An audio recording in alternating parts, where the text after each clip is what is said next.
नमस्कार दोस्तों, स्वागत है आपके अपने यूट्यूब चैनल पर। दोस्तों आज हम लोग 1990 से लेकर 2023 तक पूछे गए बहुत सारे एग्जाम का क्वेश्चन लेकर आए हैं। आप किसी भी एग्जाम की तैयारी करते हैं, चाहे बिहार दरोगा, बिहार एसएससी या रेलवे का, तो आप एग्जाम से पहले एक बार ज़रूर इस वीडियो को देख कर जाइएगा। हमने 1000 क्वेश्चन लिए हैं और सभी क्वेश्चन हर एक एग्जाम में, भारत के हर एक एग्जाम में पूछा हुआ क्वेश्चन है। एक भी क्वेश्चन फेक नहीं है, तो आप एक बार ज़रूर इस बुक को पढ़ के जाइएगा। इससे सभी क्वेश्चन जो है इम्पोर्टेंट है, जो बार-बार एग्ज़ाम में पूछा जाता है। तो चलिए बिना टाइम गँवाए स्टार्ट करते हैं। दोस्तों अगर आप लोग एसएससी, रेलवे, एसएससी जीडी का भी एग्ज़ाम होने वाला है, तो एसएससी जीडी का भी इसमें क्वेश्चन बहुत सारा लिया गया है। फिर बिहार पुलिस का इसमें बहुत सारे क्वेश्चन है और रेलवे का क्वेश्चन जो एएलपी टेक्नीशियन का है, उसका भी साइंस से बहुत सारे क्वेश्चन इसमें लिया गया है। तो आप एग्ज़ाम से पहले एक बार ज़रूर इस बुक को पढ़ के जाइएगा। चलिए स्टार्ट करते हैं। चलिए, उससे पहले दोस्तों इस वीडियो को अभी तक आप लोग लाइक नहीं किए, तो सभी लोग एक लाइक कर दीजिएगा और नहीं तो चैनल को सब्सक्राइब कर लीजिएगा। दोस्तों सब्सक्राइब से क्या होता है कि जैसे ही वीडियो अपलोड होगा नेक्स्ट, उसका नोटिफिकेशन आपको मिल जाएगा। इसीलिए सभी लोग इस वीडियो को लाइक करके सब्सक्राइब जरूर कर लीजिएगा और सपोर्ट कर दीजिएगा। और अगर आप लोग इसका पीडीएफ लेना चाहते हैं, तो हमारे टेलीग्राम ज्वाइन कर सकते हैं। टेलीग्राम लिंक नीचे मिल जाएगा आपको, या आप टेलीग्राम में जाके NKY GK मास्टर सर्च करके भी टेलीग्राम ज्वाइन कर सकते हैं। चलिए स्टार्ट करते हैं। देखिए, प्रथम 100 से लेकर 300 तक जो लिया गया क्वेश्चन है, वो पॉलिटिकल साइंस का है और सभी क्वेश्चन पूछा हुआ क्वेश्चन है। तो पहले हम लोग पॉलिटिकल साइंस सॉल्यूशन करेंगे, उसके बाद हिस्ट्री का, फिर साइंस का क्वेश्चन हम लोग सॉल्यूशन करेंगे। चलिए स्टार्ट करते हैं प्रथम क्वेश्चन से। देखिए प्रथम क्वेश्चन है कि किस दल ने 2 वर्ष के समय में 2 प्रधानमंत्री दिए, यानी 2 वर्ष में 2 प्रधानमंत्री बने, तो किस पार्टी का था? तो ये जनता पार्टी का था और ये क्वेश्चन एसएससी 2008 में पूछा गया है। नेक्स्ट है कि वर्ष 1975 से 1977 के बीच आपातकाल के दौरान भारत के प्रधानमंत्री कौन थे? तो 75 से 77 के बीच जो भारत के प्रधानमंत्री थे वो इंदिरा गांधी थे। ये एसएससी 2019 में पूछा गया क्वेश्चन है। नेक्स्ट क्वेश्चन है कि लोकसभा के अधिनियमों के अंतर्गत सदन का नेता का अर्थ डैश है, यानी सदन का नेता कौन होता है, या यदि वह लोकसभा का सदस्य हो तो सदन का नेता हम सभी लोग जानते हैं, लोकसभा के सदन के नेता प्रधानमंत्री होते हैं, जो कि एसएससी 2020 में पूछा गया है। तो सभी क्वेश्चन पूछा गया है, आप एग्जाम से पहले एक बार देख सकते हैं। चलिए अगला क्वेश्चन है कि प्रधानमंत्री पद से पद त्याग करने वाले प्रथम व्यक्ति, तो प्रधानमंत्री पद से पद त्याग करने वाले प्रथम व्यक्ति थे मोरारजी देसाई। ये 1979 को प्रधानमंत्री पद से त्याग दिए थे। चलिए अगला क्वेश्चन कि भारत के प्रथम सिख प्रधानमंत्री कौन थे? तो भारत के प्रथम सिख प्रधानमंत्री थे मनमोहन सिंह थे। नेक्स्ट है कि नियुक्ति के समय कौन प्रधानमंत्री संसद के किसी भी सदन के सदस्य नहीं थे? नियुक्ति के समय कौन प्रधानमंत्री सदस्य के किसी भी सदन के सदस्य नहीं थे? तो ये पीवी नरसिंह राव किसी भी सदन के सदस्य नहीं थे। नेक्स्ट है कि प्रधानमंत्री का पद ग्रहण करने के समय विधानसभा का सदस्य कौन था? तो विधानसभा का सदस्य था ये एच डी देवगौड़ा हो जाएगा। इंदिरा गांधी दूसरी अवधि के लिए प्रधानमंत्री कब बनी? तो दूसरी बार प्रधानमंत्री बनी थी 1980 से 1984 तक रही। नेक्स्ट है कि जवाहरलाल नेहरू के निधन के पश्चात किसने प्रधानमंत्री पद ग्रहण किया? तो जवाहरलाल नेहरू के निधन के बाद भारत के जो प्रधानमंत्री बने थे वो गुलजारीलाल नंदा बने थे। नेक्स्ट क्वेश्चन है, देखिए नेक्स्ट क्वेश्चन है कि वह प्रथम प्रधानमंत्री कौन थे जिन्होंने संसद सत्र में उपस्थिति हुए बिना ही त्यागपत्र दे दिया था? तो संसद सदस्य में उपस्थित हुए बिना ही त्यागपत्र दे दिया, तो ये चौधरी चरण सिंह, यानी एक भी दिन नहीं गया। ये प्रधानमंत्री चौधरी चरण सिंह थे जो एक भी दिन सदन में नहीं पैर रखे थे और ये एसएससी 2015 में पूछा गया क्वेश्चन है। अगला क्वेश्चन देखिए कितने बार पूछा गया है? यूपीएससी 1982 में पूछा गया है, फिर 84 में, फिर एसएससी 2010 में, फिर यूपीपीसीएस 2012 में पूछा गया क्वेश्चन है कि सामूहिक रूप से मंत्रिपरिषद किसके प्रति उत्तरदायी होता है? तो ये लोकसभा के प्रति उत्तरदायी होता है। नेक्स्ट है कि कोई व्यक्ति संसद के किसी भी सदन का सदस्य हुए बिना केंद्र में कितनी अवधि तक मंत्री रह सकता है? तो दोस्तों ये 6 महीने तक, यानी सदस्य बिना बने ये 6 महीने तक जो है केंद्र में मंत्री पद पर रह सकता है। चलिए अगला क्वेश्चन है कि संघीय मंत्री परिषद के मंत्री उत्तरदायी होते हैं, तो ये लोकसभा के प्रति उत्तरदायी होते हैं, जो कि बीपीएससी 1996 में पूछा गया क्वेश्चन है। संसद के दो क्षेत्रों के बीच अधिकतम कितना अंतराल होता है? तो संसद के 2 क्षेत्रों के बीच अधिकतम 6 महीने का अंतराल होता है। दोस्तों बिहार में बहुत सारे एग्ज़ाम होने वाले हैं, जैसे बिहार दरोगा, बिहार एसएससी इंटर स्तरीय। तो आप एग्ज़ाम से पहले एक बार इस वीडियो को देख सकते हैं। फिर हो गया एसएससी जीडी का भी, उसमें भी जो क्वेश्चन पूछा जाता है वो सिंपल ही क्वेश्चन पूछा जाता है इसी टाइप का। तो आप एसएससी जीडी के लिए भी तैयारी करते हैं तो इस वीडियो को देख सकते हैं। चलिए अगला क्वेश्चन देखते हैं। कौन संसद का अन्य भाग नहीं है? तो अनन्य यानी अन्य भाग नहीं है तो ये राज्यसभा हो जाएगा, यानी संसद का अन्य भाग नहीं है तो ऑप्शंस हो जाएगा। नेक्स्ट है कि एक वर्ष में कम से कम कितनी बार संसद की बैठक होना आवश्यक है? तो एक वर्ष में कम से कम 2 बार जो है बैठक होना आवश्यक है, जो कि यूपीपीसीएस 1995 में पूछा गया है। नेक्स्ट है कि यदि किसी सामान्य विधेयक पर राज्यसभा और लोकसभा के बीच गतिरोध आता है तो उसका समाधान कौन करेगा? तो संसद का संयुक्त सत्र जो है इसका समाधान करेगा। नेक्स्ट क्वेश्चन है कि अस्थायी संसद भारत में कब तक अस्तित्व में रही? तो अस्थायी संसद जो है भारत में 17 अप्रैल 1952 तक अस्तित्व में रही थी। साधारण विधेयक से संबंधित गतिरोध को दूर करने के लिए संसद के दोनों सदनों की संयुक्त बैठक कौन बुलाता है? तो संसद की संयुक्त बैठक जो बुलाता है वो राष्ट्रपति बुलाता है। नेक्स्ट क्वेश्चन है कि भारत की संसद के दोनों सदनों की संयुक्त बैठक किस लिए आयोजित की जाती है? तो दोनों सदनों की जो संयुक्त बैठक होता है दोस्तों, वो उस विधेयक पर विचार करने तथा उसे पारित करने के लिए जिस पर दोनों में मतभेद हो उसे सॉल्यूशन करने के लिए दोनों को एक साथ जो है संयुक्त बैठक किया जाता है। और ये एनडीए 2014 में पूछा गया क्वेश्चन है। नेक्स्ट है कि भारतीय नागरिकता नहीं प्राप्त की जा सकती है, तो ये ऑप्शन के हिसाब से दिया गया था। इसका आंसर था ऑप्शन डी नंबर, मतलब भारतीय बैंक में धन जमा करके, यानी आप पैसे जमा करके भारतीय नागरिकता नहीं प्राप्त कर सकते हैं, जो कि बीपीएससी 1996 में पूछा गया क्वेश्चन है। चलिए, एक व्यक्ति नागरिकता के अधिकार कैसे खो सकता है? तो एक कारण बताइए। तो हो जाएगा दोस्तों, एक व्यक्ति दूसरे राज्य की नागरिकता ले लेता है, यानी अगर कोई व्यक्ति दूसरे देश की नागरिकता ले लेगा तो उसका नागरिकता जो है वो खत्म हो जाएगा। नेक्स्ट कि भारतीय संविधान का कौन सा अनुच्छेद है राज्य सरकारों को ग्राम पंचायत के गठन का निर्देश देता है? तो यह अनुच्छेद 40 जो है ग्राम पंचायत से का गठन करता है। नेक्स्ट क्वेश्चन है कि संविधान के अनुच्छेद 1 में भारत को क्या कहा गया है? तो अनुच्छेद 1 में राज्यों का संघ कहा गया है, जो कि एसएससी 2002 का क्वेश्चन पूछा है। संविधान का कौन सा अनुच्छेद मंत्रिपरिषद के गठन के बारे में आधारभूत नियम निर्धारित करता है? तो ये अनुच्छेद 75 जो है ये मंत्रिपरिषद के गठन के बारे में नियम निर्धारित करता है।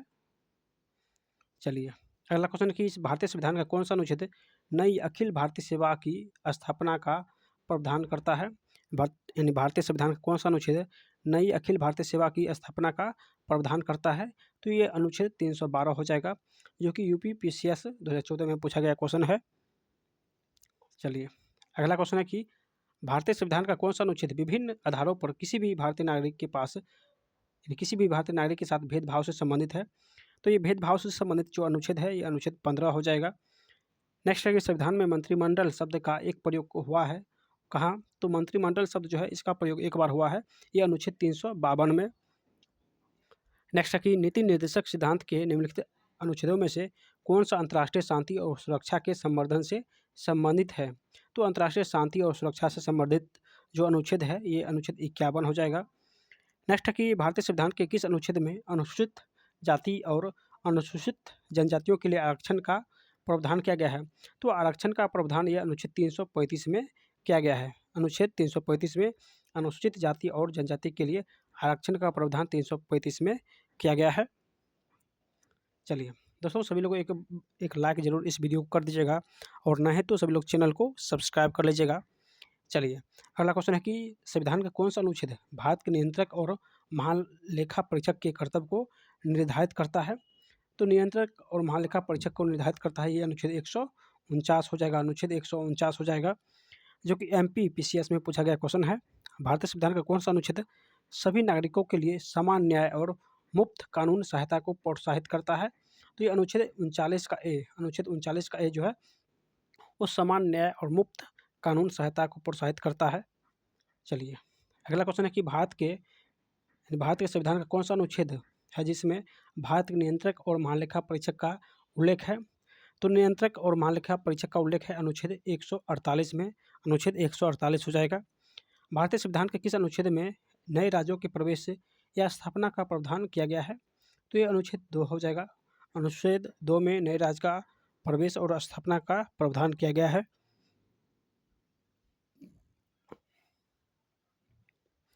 नेक्स्ट है कि किस देश में दोहरी नागरिकता का सिद्धांत स्वीकार किया गया है? तो ये अमेरिका में दोहरी नागरिकता का सिद्धांत स्वीकार किया गया है। चलिए अगला क्वेश्चन है कि भारतीय संविधान में नागरिकता के प्रावधान में यानी भारतीय संविधान में नागरिकता के प्रावधान कब लागू हुआ था? तो ये 1949 में नागरिकता जो है लागू हुआ था। नागरिकता संशोधन अधिनियम भारत के संविधान के निम्नलिखित में से किस भाग के अंतर्गत आता है?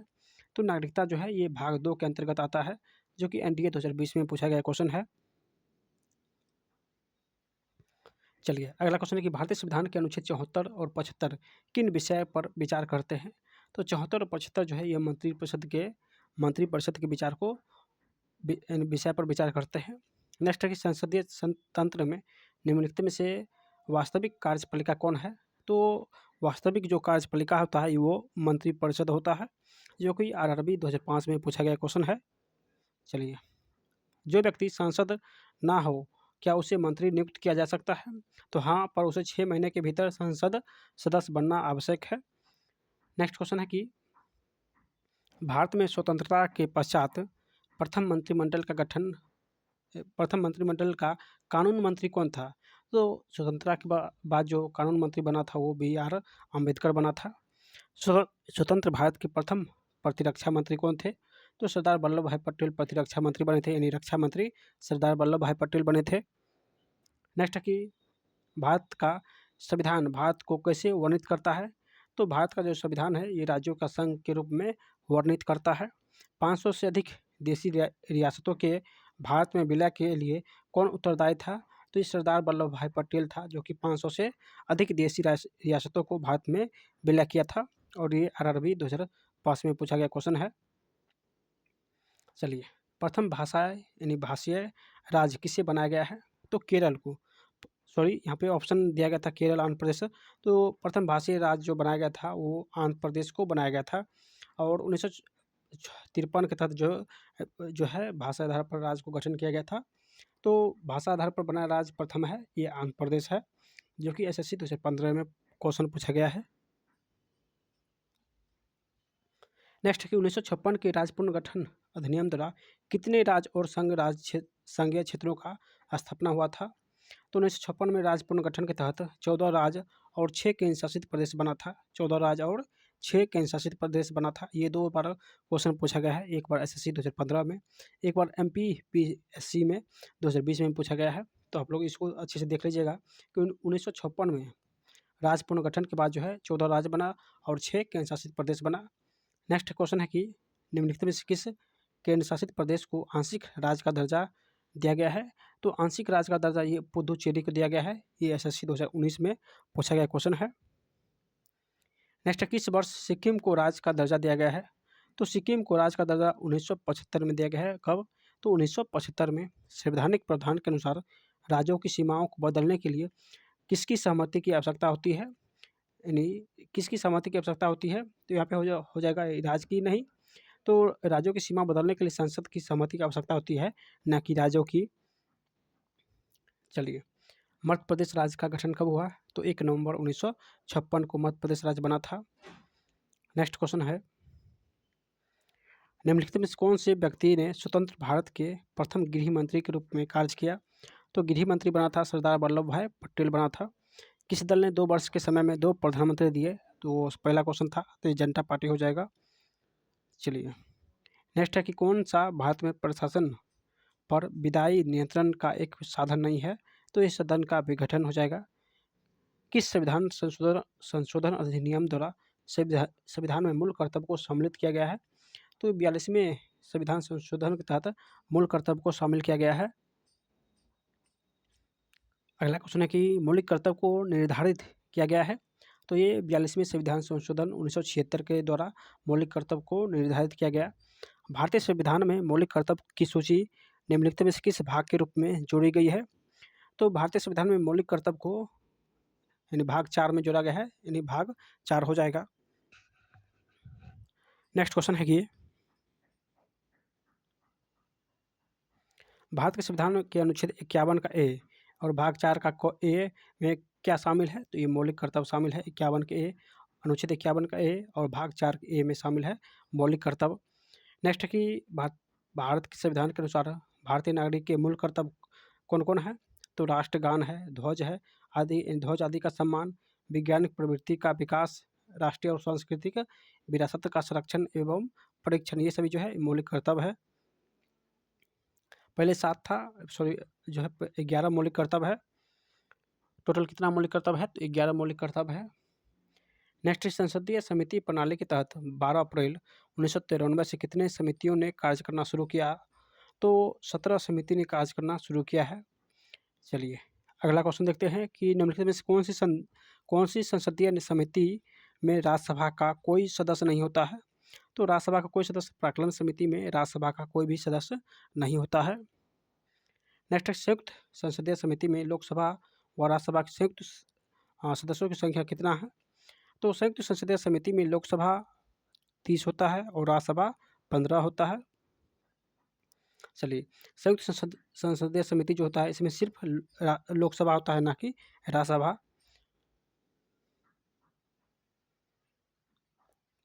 नेक्स्ट, सार्वजनिक व्यय पर संसदीय नियंत्रण का अंग नहीं है। तो ये भारत का नियंत्रक और महालेखा पर व्यय का कोई संसदीय नियंत्रण नहीं होता है। लोकलेखा समिति में कितने सदस्य होते हैं? तो 22 सदस्य होते हैं, 15 लोकसभा का और 7 राज्यसभा का। अगला क्वेश्चन है कि कौन विषयगत है? तो कृषि समिति, पर्यावरण वन समिति, विज्ञान एवं प्रौद्योगिकी समिति हो जाएगा। ऑप्शन के हिसाब से था। सामूहिक रूप से मंत्रिपरिषद किसके प्रति उत्तरदायी होता है? तो ये लोकसभा के प्रति उत्तरदायी होता है। देखिए कितने बार क्वेश्चन पूछा गया है।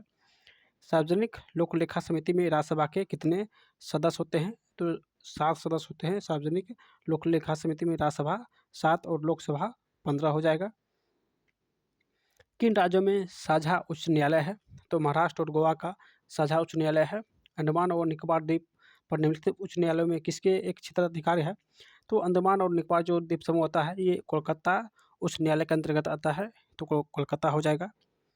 नेक्स्ट है कि भारत के 25वें उच्च न्यायालय में किसकी स्थापना सबसे बाद में हुआ था? तो 25वां जो उच्च न्यायालय बना था वो आंध्र प्रदेश बना था और ये सबसे बाद में बना है। उत्तराखंड उच्च न्यायालय की स्थापना कहाँ की गई? तो उत्तराखंड उच्च न्यायालय का जो स्थापना हुआ है ये नैनीताल में। कहाँ? तो नैनीताल हो जाएगा। नेक्स्ट है कि दो या अधिक राज्यों के लिए एक उच्च न्यायालय की स्थापना किसके द्वारा की जाती है? 2 या अधिक राज्यों के लिए एक उच्च न्यायालय की स्थापना किसके द्वारा की जाती है? तो संसद द्वारा पारित एक कानून के द्वारा किया जाता है, यानी संसद द्वारा पारित एक कानून के द्वारा किया जाता है। बंदी प्रत्यक्षीकरण याचिका के अतिरिक्त किस याचिका को उच्च न्यायालय जारी कर सकता है? बंदी प्रत्यक्षीकरण याचिका के अतिरिक्त किस याचिका को उच्च न्यायालय जारी कर सकता है? तो ये उत्प्रेषण परमादेश अधिकार पुष्प जो है उच्च न्यायालय जारी करता है। नेक्स्ट है कि सबसे पहले किस उच्च न्यायालय ने घोषणा की थी कि बंद असंवैधानिक है? तो केरल उच्च न्यायालय ने घोषणा किया कि बंद जो है ये असंवैधानिक है। किसी न्यायाधीश को एक उच्च न्यायालय से दूसरे में स्थानांतरित करने का अधिकार किसको प्राप्त है? तो ये भारत के राष्ट्रपति को प्राप्त है। किसी न्यायाधीश को एक उच्च न्यायालय से दूसरे उच्च न्यायालय में ट्रांसफर जो है ये भारत के राष्ट्रपति कर सकते हैं। चलिए अगला क्वेश्चन कि उच्च न्यायालय के मुख्य न्यायमूर्ति और अन्य न्यायाधीश कितनी आयु तक पद पर बने रहते हैं? तो उच्च न्यायालय है तो ये 62 वर्ष हो जाएगा और उच्चतम न्यायालय है तो उच्चतम न्यायालय 65 वर्ष होता है। नेक्स्ट क्वेश्चन है कि भारत में चलित न्यायालय किसने दिया था? किसका ये मानसिक पुंज था? तो ये चलित न्यायालय का जो खोज किया था ये डॉक्टर APJ अब्दुल कलाम किया था। आंध्र प्रदेश उच्च न्यायालय कब से अस्तित्व में आया? तो 1 जनवरी 2019 को आंध्र प्रदेश उच्च न्यायालय बना और ये 25वां उच्च न्यायालय हो गया। नेक्स्ट, उच्च न्यायालय के न्यायाधीश बनने के लिए कम से कम कितने वर्ष तक उच्च न्यायालय के अधिवक्ता के रूप में वकालत का अनुभव होना चाहिए? तो उच्च न्यायालय का न्यायाधीश बनने के लिए कम से कम जो है 10 वर्ष तक अधिवक्ता के रूप में वकालत का अनुभव होना चाहिए। राज्य सरकार का संवैधानिक प्रमुख होता है? तो ये राज्यपाल होता है। राज्य सरकार का संवैधानिक प्रमुख होता है राज्यपाल। राज्यपाल सोने के पिंजरे में निवास करने वाली चिड़िया के समतुल्य है। अगला क्वेश्चन है कि राज्यपाल सोने के पिंजरे में निवास करने वाली चिड़िया के समतुल्य है, या किसका कथन कथन है? तो ये सरोजिनी नायडू का कथन है कि राज्यपाल सोने के पिंजरे में निवास करने वाली चिड़िया के समतुल्य है। ये सरोजिनी नायडू ने कहा था। चलिए, भारत किसी राज्य की राज्यपाल बनने वाली प्रथम महिला थी? तो ये सरोजिनी नायडू हो जाएगा। राज्यों के गवर्नर संविधान के अंतर्गत किसके प्रति अपने आचरण के लिए उत्तरदायी होते हैं? तो ये राष्ट्रपति के प्रति उत्तरदायी होते हैं। यानी राज्यपाल जो है वो राष्ट्रपति के प्रति उत्तरदायी होते हैं। राज्य विधानमंडल के अनुमोदन के बिना राज्यपाल द्वारा जारी अध्यादेश कितनी अवधि के लिए लागू रहेगा? तो ये 1 सप्ताह के लिए लागू रहता है।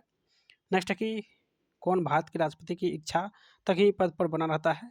तो ये राज्यपाल जो है राष्ट्रपति की इच्छा तक पद पर बने रहते हैं। नेक्स्ट है कि कौन भारत के राष्ट्रपति की इच्छा तक ही पद पर बने रहते हैं? तो राज्यपाल हो जाएगा। चलिए, अगला क्वेश्चन है कि गवर्नर द्वारा जारी किया गया अध्यादेश किसके द्वारा मंजूर किया जाता है? तो गवर्नर यानी राज्यपाल जो अध्यादेश जारी करता है वो विधानमंडल द्वारा मंजूर किया जाता है। किसी राज्य में राज्यपाल की नियुक्ति संविधान के किस अनुच्छेद के अंतर्गत आता है?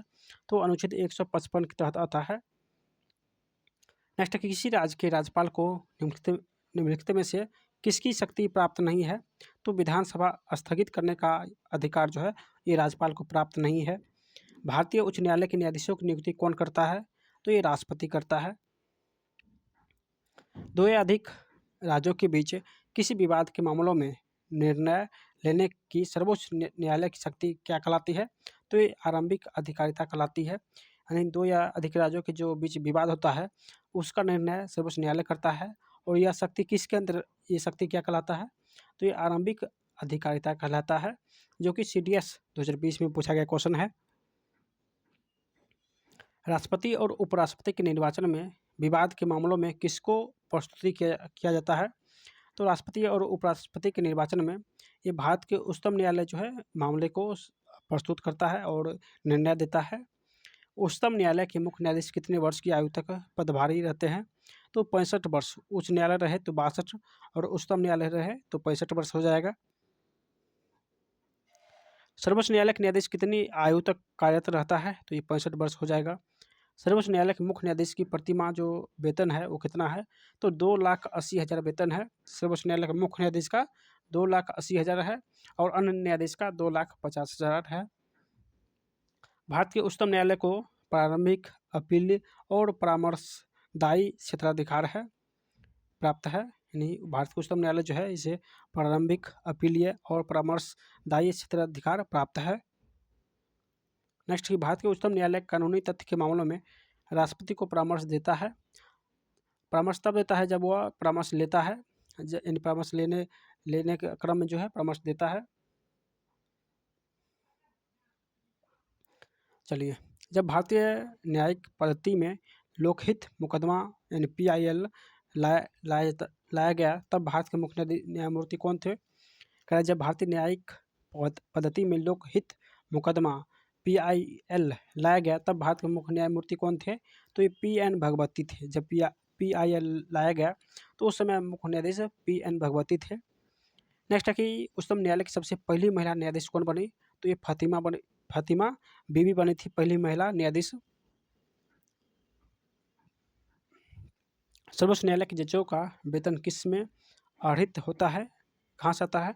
तो सर्वोच्च न्यायालय का जज का वेतन ये संचित निधि से आता है, जो कि रेलवे 2008 में पूछा गया क्वेश्चन है। सर्वोच्च न्यायालय के मुख्य न्यायाधीश पद पर सबसे कम आयु समय तक कौन आसीन रहा? तो कमल नारायण जो है सबसे कम समय तक सर्वोच्च न्यायालय के मुख्य न्यायाधीश रहे। नेक्स्ट क्वेश्चन है कि मुख्यमंत्री की नियुक्ति किसके द्वारा की जाती है? तो ये राज्यपाल के द्वारा मुख्यमंत्री का जो है शपथ ग्रहण किया जाता है। निम्नलिखित में से किसे राज्यों में विधानमंडल का भाग नहीं माना जाता है? किसे राज्यों में विधानमंडल का भाग नहीं माना जाता है? तो ये मुख्यमंत्री हो जाएगा। नहीं, विधानमंडल का भाग मुख्यमंत्री नहीं है। केरल के पहले मुख्यमंत्री कौन थे? तो EMS नंबू दरईपाद है, यानी केरल के पहले मुख्यमंत्री थे EMS नंबूदरीपाद, जो कि SSC 2019 में पूछा गया क्वेश्चन है। दोस्तों अगर आप लोग को थोड़ा भी ये वीडियो पसंद आ रहा है तो आप लोग लाइक करके सभी लोग सब्सक्राइब जरूर कर लीजिएगा। चलिए अगला क्वेश्चन है कि किसी भारतीय राज्य की प्रथम महिला मुख्यमंत्री कौन थी? तो ये सुचेता कृपलानी बनी थी। पहली महिला मुख्यमंत्री सुचेता कृपलानी बनी थी।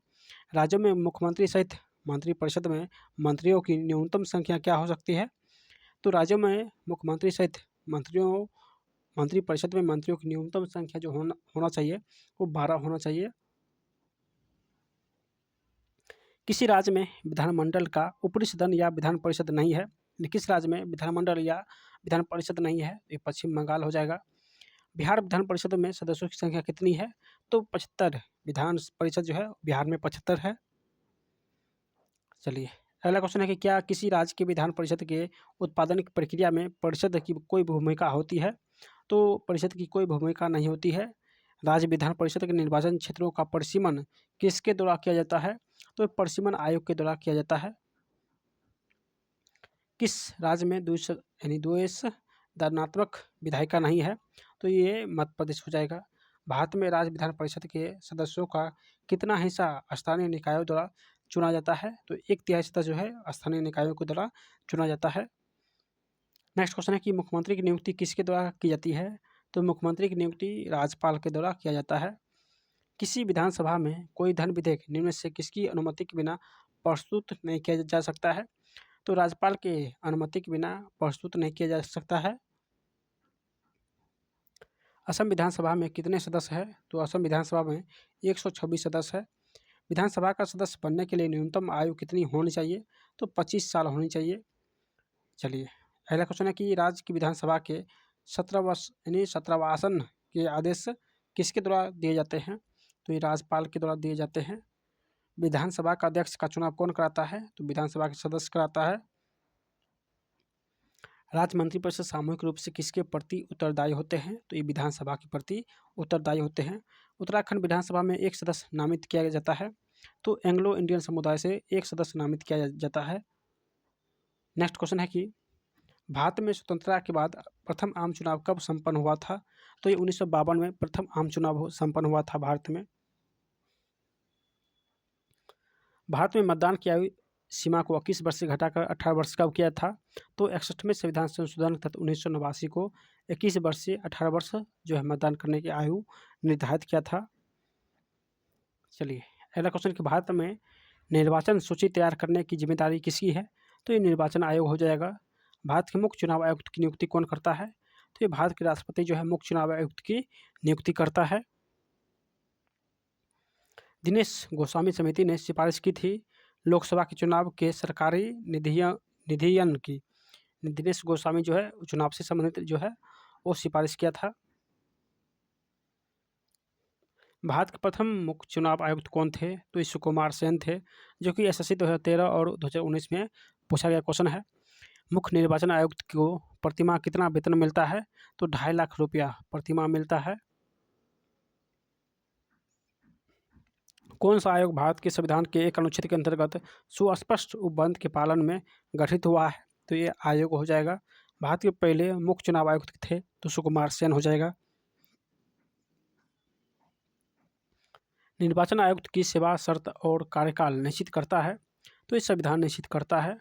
भारतीय प्रथम राष्ट्रीय आपातकाल की उद्घोषणा के समय देश के राष्ट्रपति कौन थे? तो S राधाकृष्णन थे। प्रथम राष्ट्रीय आपातकाल के समय राष्ट्रपति जो थे वो S राधाकृष्णन थे। नेक्स्ट है कि राष्ट्रपति राष्ट्रीय आपातकाल की उद्घोषणा किन परिस्थितियों में कर सकता है? तो ये युद्ध के समय, बाहरी आक्रमण के समय या सशस्त्र विद्रोह के समय जो है वो राष्ट्रपति राष्ट्रीय आपातकाल कर सकता है। किसी राज्य में राष्ट्रपति शासन की प्रारंभिक अवधि कितनी होती है? तो प्रारंभिक जो अवधि होता है वो 6 माह होता है। नेक्स्ट क्वेश्चन,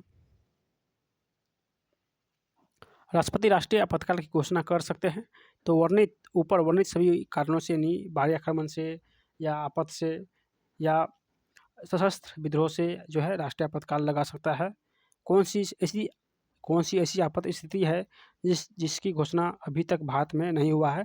तो वित्तीय आपात अभी तक कभी नहीं भारत में लगा है, यानी वित्तीय आपात अभी तक जो भारत में कभी नहीं लगा है। सिर्फ राष्ट्रीय आपत और राष्ट्रपति शासन लागू हुआ है। यानी 3 प्रकार के राष्ट्रीय आपत जो है 3 प्रकार का होता है, एक राष्ट्रपति शासन और एक राष्ट्रीय आपत और एक वित्तीय आपत।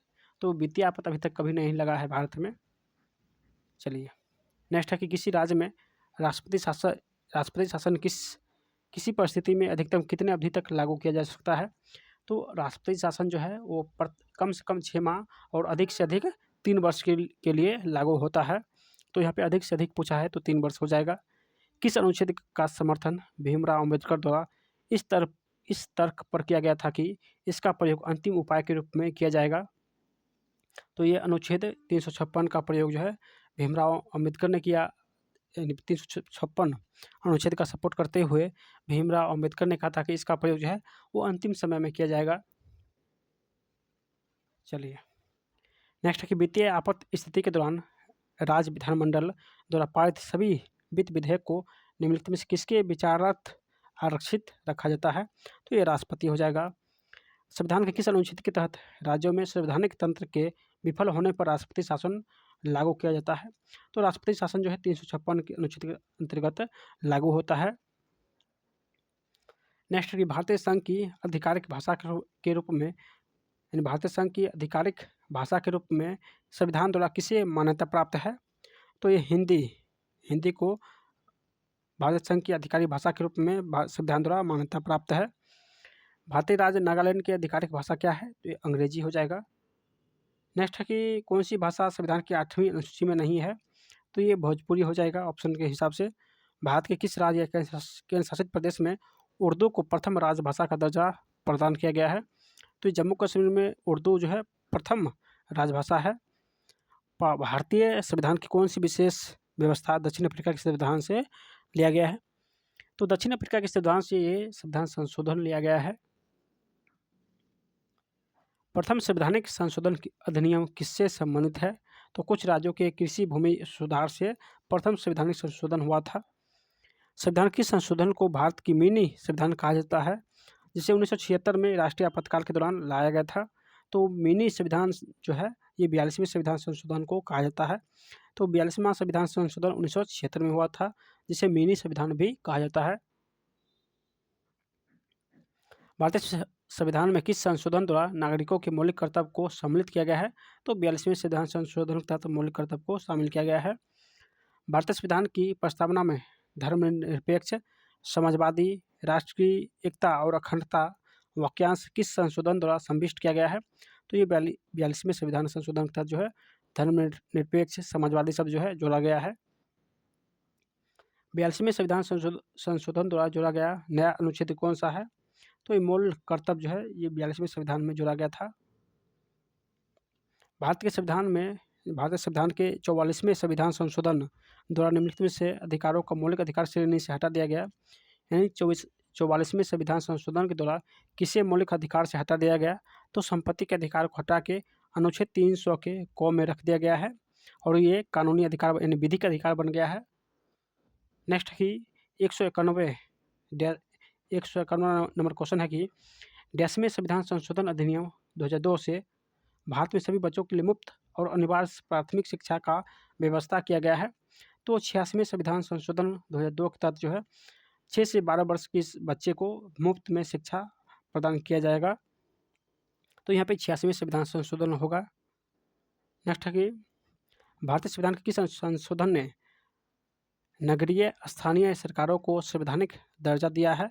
तो नगरीय स्थानीय सरकारों को संवैधानिक दर्जा जो है संवैधानिक दर्जा जो है ये 74वें संविधान संशोधन ने दिया है। किस संविधान संशोधन एक्ट के तहत मतदाताओं की आयु 21 वर्ष से 18 वर्ष क्या है। तो ये 61वें संविधान संशोधन। चलिए अगला क्वेश्चन है कौन सी भाषा भारतीय संविधान की 8वीं अनुसूची में सम्मिलित नहीं है।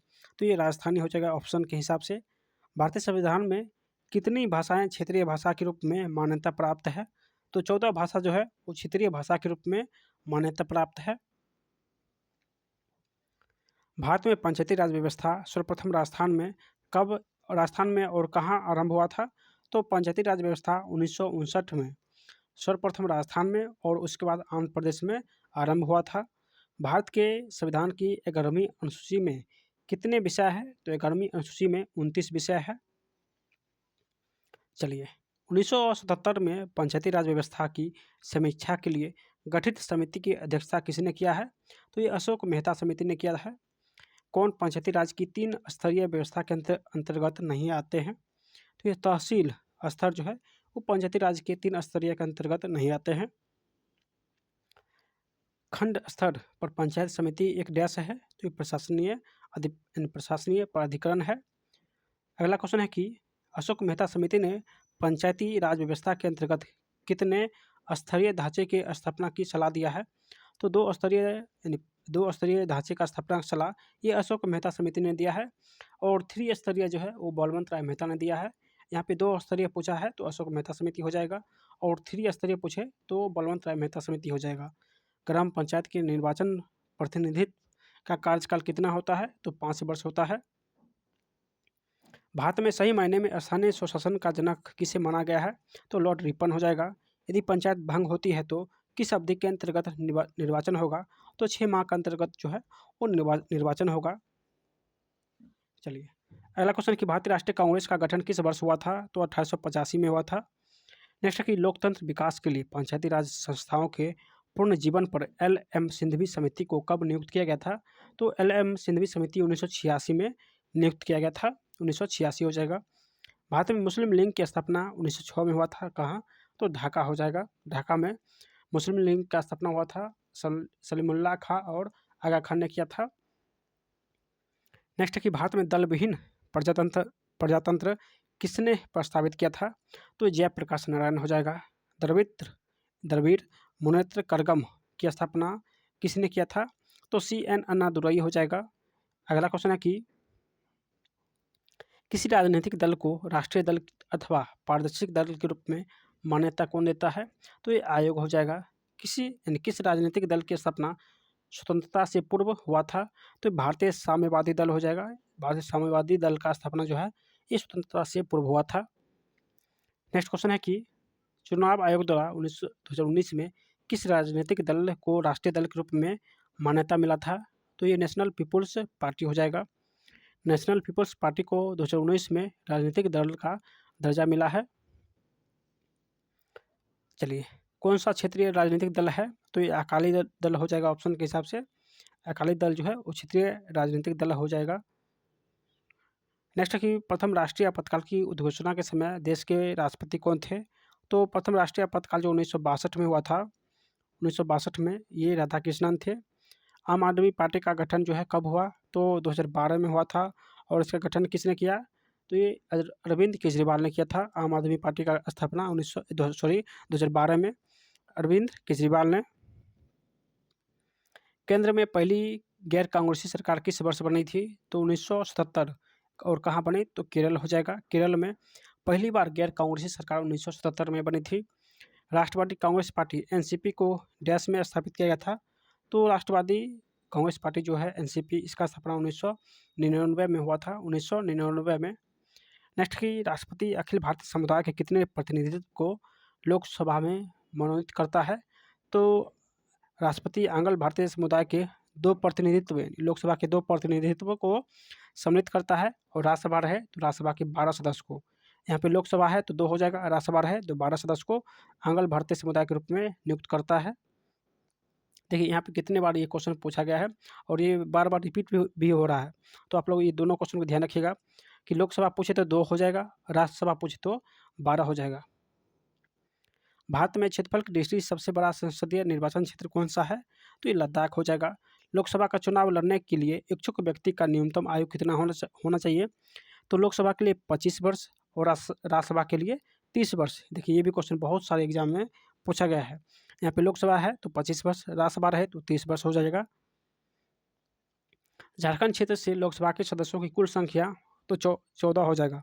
झारखंड क्षेत्र से लोकसभा के सदस्यों की कुल संख्या 14 हो जाएगा।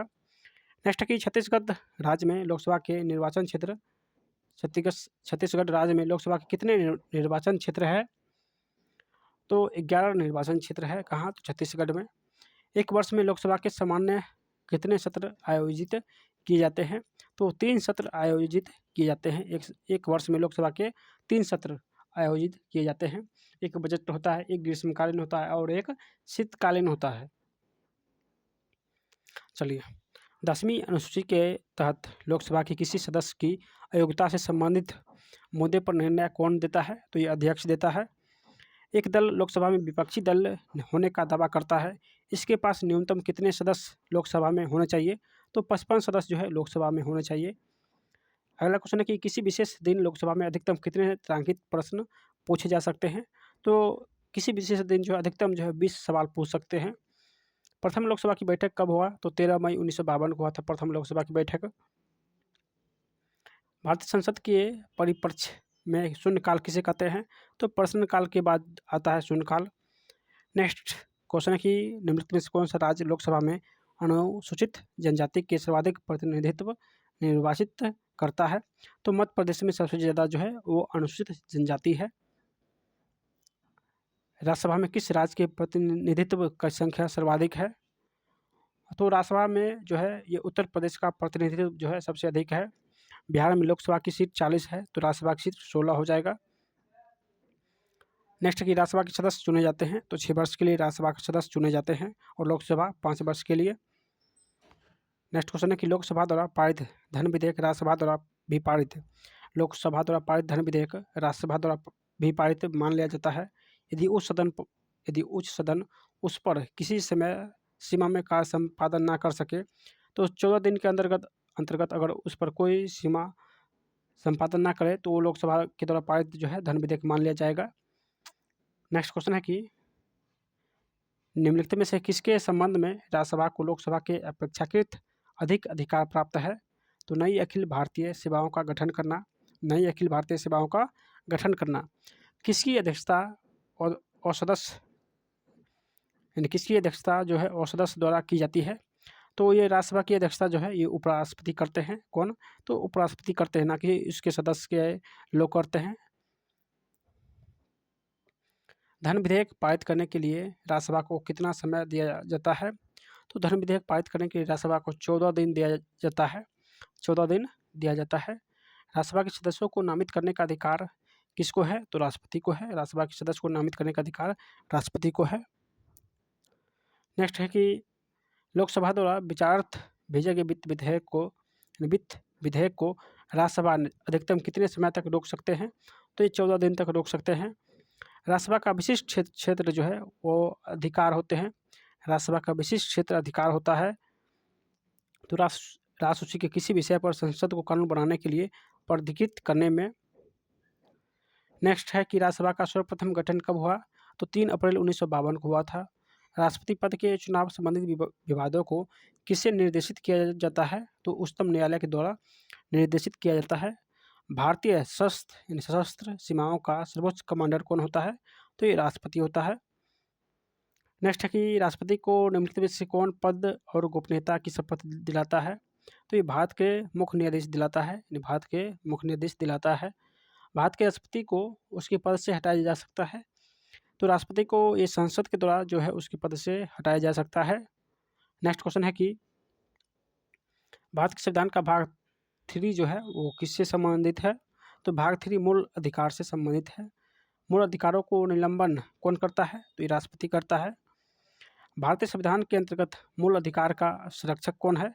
तो ये न्यायपालिका हो जाएगा। मूल अधिकार का संरक्षक जो है वो न्यायपालिका है। नेक्स्ट है कि निम्नलिखित अनुच्छेद में से कौन भिन्न वर्ग में आता है? तो अनुच्छेद 19 हो जाएगा, ऑप्शन के हिसाब से हो जाएगा। चलिए, स्वतंत्रता के मूल अधिकार से संबंधित संविधान के अनुच्छेद 19 के अंतर्गत कितने प्रकार की स्वतंत्रता है? तो अनुच्छेद 19 के अंतर्गत जो है 6 प्रकार की स्वतंत्रता का उल्लेख है।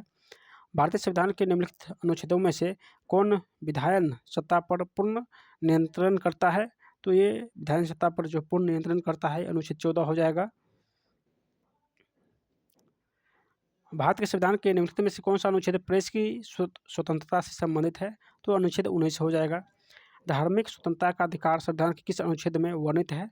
तो ये 25 से 30 जो है वो धार्मिक स्वतंत्रता का अधिकार जो है वो अनुच्छेद 25 से 30 में है। नेक्स्ट है कि कौन मौलिक अधिकार नहीं है? तो हड़ताल पर जाने का अधिकार जो है ये मूल अधिकार नहीं है। ये आरआरबी 2003 में पूछा गया है और ऑप्शन के हिसाब से हड़ताल पर जाने का अधिकार जो है ये मौलिक अधिकार नहीं है। धार्मिक स्वतंत्रता का अधिकार किस अनुच्छेद के अंतर्गत आता है? धार्मिक स्वतंत्रता का अधिकार जो है 25 से 28 में दिया गया था, जो कि ऊपर भी क्वेश्चन था। 25 से 28 हो जाएगा। भारत के संविधान के अंतर्गत के अनुसार जो संवैधानिक अधिकार है किंतु मूलभूत अधिकार नहीं है, तो इस संपत्ति का अधिकार जो है एक संवैधानिक अधिकार है, ना कि मूलभूत अधिकार है। और संपत्ति का अधिकार जो है अनुच्छेद 300 के क में रखा गया है। कौन व्यक्तिगत स्वतंत्रता से संबंधित है? तो बंद प्रत्यक्षीकरण हो जाएगा। भारत के प्रथम प्रधानमंत्री पूछा है तो पंडित जवाहरलाल नेहरू हो जाएगा। नेक्स्ट, संविधान के अंतर्गत बंदी प्रत्यक्षीकरण समादेश जारी करने का अधिकार किसमें निहित है? तो ये उच्च और उच्चतम न्यायालय दोनों में प्राप्त है। बंद प्रत्यक्षीकरण जो है उच्च और उच्च न्यायालय दोनों में प्राप्त है। भारतीय संविधान का निम्नलिखित में से कौन सा अनुच्छेद शिक्षा का अधिकार प्रदान करता है? तो अनुच्छेद 21 का ए जो है 21 का ए ये शिक्षा का अधिकार प्रदान करता है। कौन सा भारत के संविधान के मूल अधिकार के अंश नहीं है? तो उद्योगों के प्रबंध में श्रमिकों की सहभागिता जो है ये मूल अधिकार के अंश में नहीं है। यदि भारत के राष्ट्रपति त्यागपत्र देना चाहते हैं तो वो अपना त्यागपत्र किसे देगा? तो ये भारत के उपराष्ट्रपति को। यानी राष्ट्रपति अपना त्यागपत्र देना चाहता है तो उपराष्ट्रपति को अपना त्यागपत्र देगा। भारतीय राष्ट्रपति के सर्वसम्मति से चुने जाने का अभी तक एकमात्र उदाहरण कौन है? इन भारतीय राष्ट्रपति के सर्वसम्मति से चुने जाने का एक मात्र उदाहरण तो नीलम संजीव रेड्डी हो जाएगा। नीलम संजीव रेड्डी। विदेशी देशों के सभी राजदूतों का कमिश्नरों के प्रत्यय पत्र किसके द्वारा प्राप्त किए जाते हैं? तो ये राष्ट्रपति के द्वारा विदेशी देशों से जो राजदूत आता है उसका पत्र जो मिलता है वो राष्ट्रपति को प्राप्त होता है। किसी भी अभिव्यक्ति की फांसी की सजा को बदलने का कम करने का अधिकार किसे प्राप्त है? तो ये राष्ट्रपति को प्राप्त है। यानी फांसी माफ करने का और या सजा कम करने का अधिकार जो प्राप्त है वो सिर्फ राष्ट्रपति को प्राप्त है। चलिए, भारतीय संघ के प्रतिरक्षा बलों का सर्वोच्च समादेश किसमें निहित होता है? तो ये राष्ट्रपति में निहित होता है। मूलभूत संविधान में कौन से भाग में राज्य लोक कल्याण की संकल्पना सम्मिलित की गई है? तो ये राज्य के नीति निर्देशक तत्व हो जाएगा।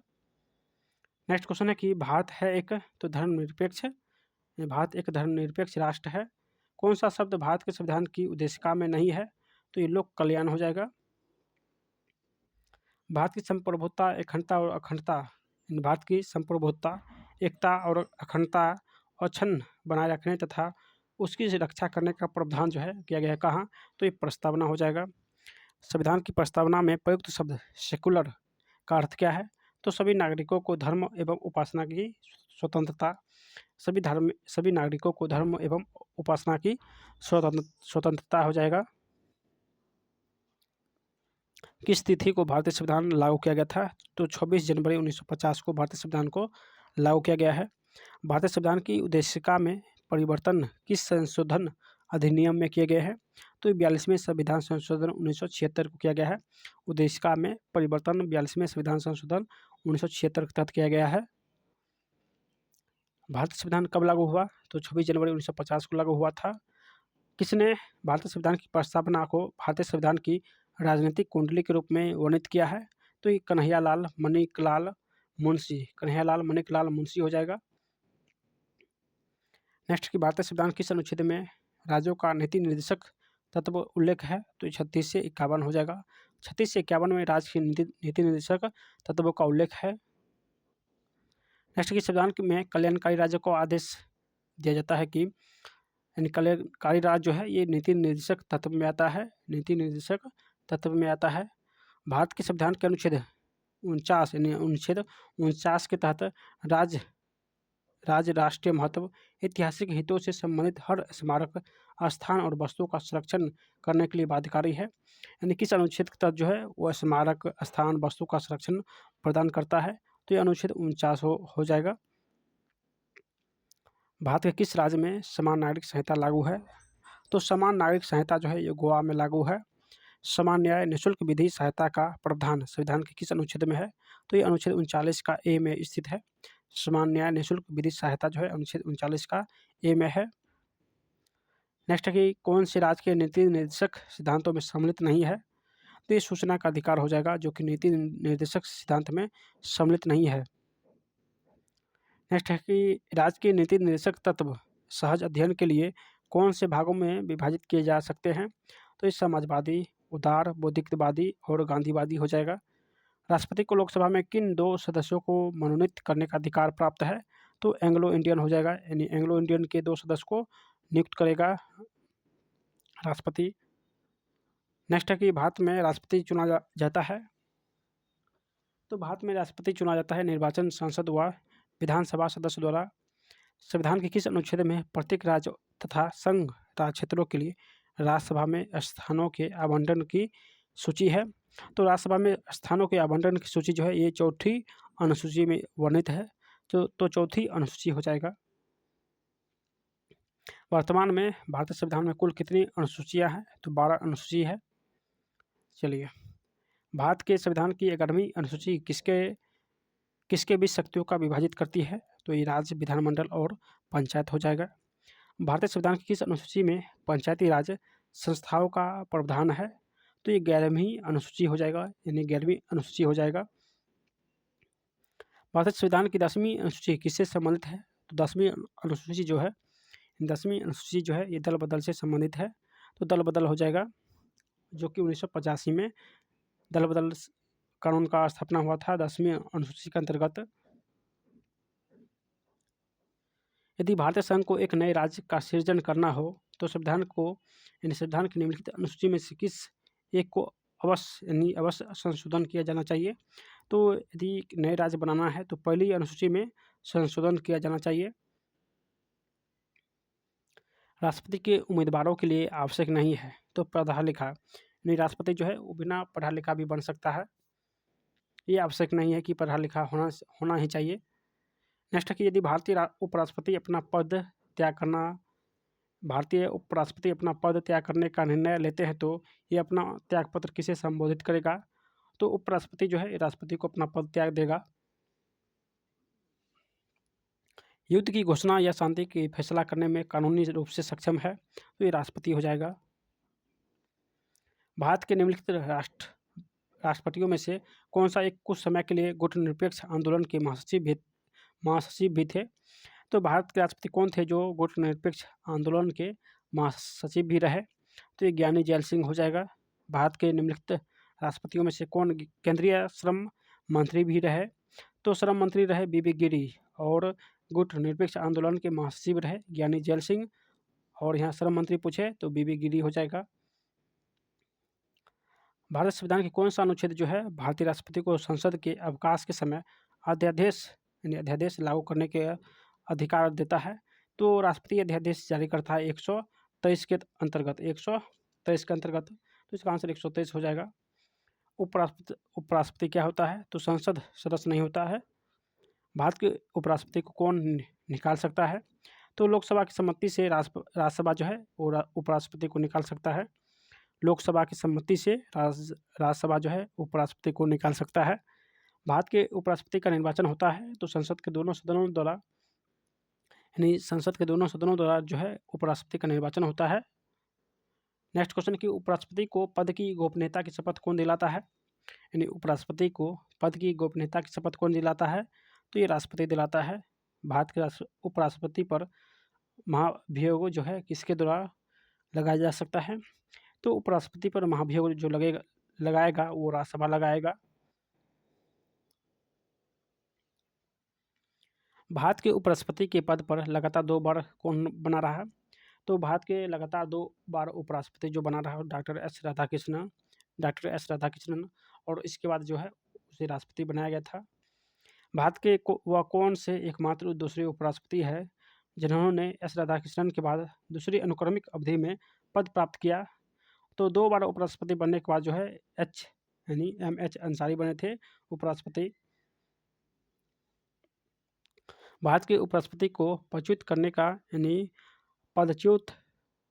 का संकल्प निम्नलिखित में से कहाँ प्रस्तावित किया जा सकता है, तो केवल राज्यसभा में जो है भारत के उपराष्ट्रपति को पद से हटा सकता है, किस एकमात्र उपराष्ट्रपति की मृत्यु पद पर आसीन रहते हुए हो गया था? तो एकमात्र उपराष्ट्रपति का नाम बताइए जो उपराष्ट्रपति के समय ही उसका मृत्यु हो गया था। तो ये कृष्णकांत हो जाएगा, कृष्णकांत हो जाएगा। और राष्ट्रपति प्रथम राष्ट्रपति थे जाकिर हुसैन। नेक्स्ट है कि कौन सबसे कम समय के लिए उपराष्ट्रपति पद पर आसीन रहा? तो बीबी गिरी हो जाएगा। सबसे कम समय तक उपराष्ट्रपति पद पर रहा बीबी गिरी। किस संविधान संशोधन अधिनियम के अंतर्गत भूतपूर्व देशी रियासतों के प्रीवियर्स को समाप्त कर दिया गया है? तो ये 26वां संविधान संशोधन हो जाएगा। नेक्स्ट है कि किस संविधान संशोधन द्वारा संविधान की 8वीं अनुसूची में 3 भाषाएं जैसे मणिपुर, नेपाली और कोंकणी को शामिल किया गया है? तो 71वें संविधान संशोधन 1992 को 3 भाषा मणिपुरी, नेपाली और कोंकणी को शामिल किया गया है। नेक्स्ट है कि किस संविधान संशोधन के माध्यम से राष्ट्रपति, उपराष्ट्रपति, लोकसभा अध्यक्ष, प्रधानमंत्री के निर्वाचकों, सर्वोच्च न्यायालय व उच्च न्यायालय में चुनौती देने का अधिकार को समाप्त किया गया था? तो ये 39वें संविधान संशोधन के तहत जो है ये समाप्त किया गया है। कौन से संशोधन के पश्चात बोडो और डोगरी भाषाओं 8वीं अनुसूची में शामिल हुआ है? तो 92वें संविधान संशोधन के तहत जो है ये बोडो और डोगरी भाषा 8वीं अनुसूची में शामिल हुआ है। तो 92वें संविधान संशोधन जो हुआ था ये 2003 को हुआ था, 2003 को हुआ था। संविधान की प्रस्तावना को निम्नलिखित में से किस संविधान संशोधन के अंतर्गत संशोधित किया गया है? तो प्रस्तावना को संशोधित ये 42वें संविधान संशोधन के तहत किया गया है। नेक्स्ट है कि सिक्किम को पूर्ण राज्य का दर्जा किस संविधान संशोधन के तहत दिया गया? तो ये 36वें संविधान संशोधन के तहत जो है सिक्किम को पूर्ण राज्य का दर्जा मिला है। नेक्स्ट है कि किस संविधान संशोधन अधिनियम द्वारा वन को राष्ट्र सूची से संवर्धित सूची में अंतर स्थापित किया गया है? तो वन जो है पहले राष्ट्र सूची में था, उसके बाद संवर्धित सूची में 42वें संविधान संशोधन के तहत जो है किया गया है। क्या राज्य विधानमंडल संविधान संशोधन प्रक्रिया को प्रारंभ कर सकता है? तो ये नहीं, यानी राज्य विधानमंडल जो है वो संविधान संशोधन प्रक्रिया प्रारंभ नहीं कर सकते हैं। किस संविधान संशोधन अधिनियम द्वारा लोकसभा के कार्यकाल को 6 वर्ष से घटाकर 5 वर्ष किया गया? तो ये 44वें संविधान संशोधन तक जो है लोकसभा का कार्यकाल 5 वर्ष किया गया है। नेक्स्ट क्वेश्चन की संविधान किस अनुसूची में प्रत्येक राज्य एवं संघ राज्य क्षेत्रों के लिए राज्यसभा में स्थानों के आवंटन की सूची है? तो चौथी अनुसूची हो जाएगा जिसमें लोकसभा और राज्यसभा के स्थानों के आवंटन है। चलिए अगला क्वेश्चन है कि संविधान संशोधन कितने प्रकार से किया जाता है? तो संविधान संशोधन 3 प्रकार से किया जाता है। निम्नलिखित में से भारत का राष्ट्रपति किसकी नियुक्ति नहीं करता है? तो उपराष्ट्रपति का नियुक्ति जो है भारत का राष्ट्रपति नहीं करता है। राष्ट्रपति किस सूची के विषय पर अध्यादेश जारी नहीं कर सकता है? तो राष्ट्र सूची पर जो है राष्ट्रपति अध्यादेश जारी नहीं कर सकता है। संसद के सदनों को बुलाने की शक्ति किसके पास है? तो बुलाने का शक्ति जो है राष्ट्रपति के पास है, लेकिन अध्यक्षता जो है वो लोकसभा के अध्यक्ष करता है। भारतीय सशस्त्र सेनाओं का सर्वोच्च कमांडर कौन होता है? तो ये राष्ट्रपति होता है। राष्ट्रपति संविधान के किस अनुच्छेद के तहत भारत के मुख्य न्यायाधीश के समक्ष शपथ ग्रहण करता है? तो ये अनुच्छेद 60 के अंतर्गत जो है अनुच्छेद 60 के अंतर्गत जो है राष्ट्रपति मुख्य न्यायाधीश के समक्ष जो है शपथ ग्रहण करता है। राष्ट्रपति के त्यागपत्र की सूचना उपराष्ट्रपति किसको देता है? तो लोकसभा अध्यक्ष को देता है। सांसदों के वेतन का निर्णय कौन करता है? तो संसद का वेतन का निर्णय संसद करता है। भारतीय संसद की संप्रभुता प्रतिबंध है, तो न्यायिक समीक्षा में प्रतिबंध है। राष्ट्रपति पद के चुनाव संबंधी विवादों को किसे निर्देशित किया जाता है? तो उच्चतम न्यायालय के द्वारा निर्देशित किया जाता है।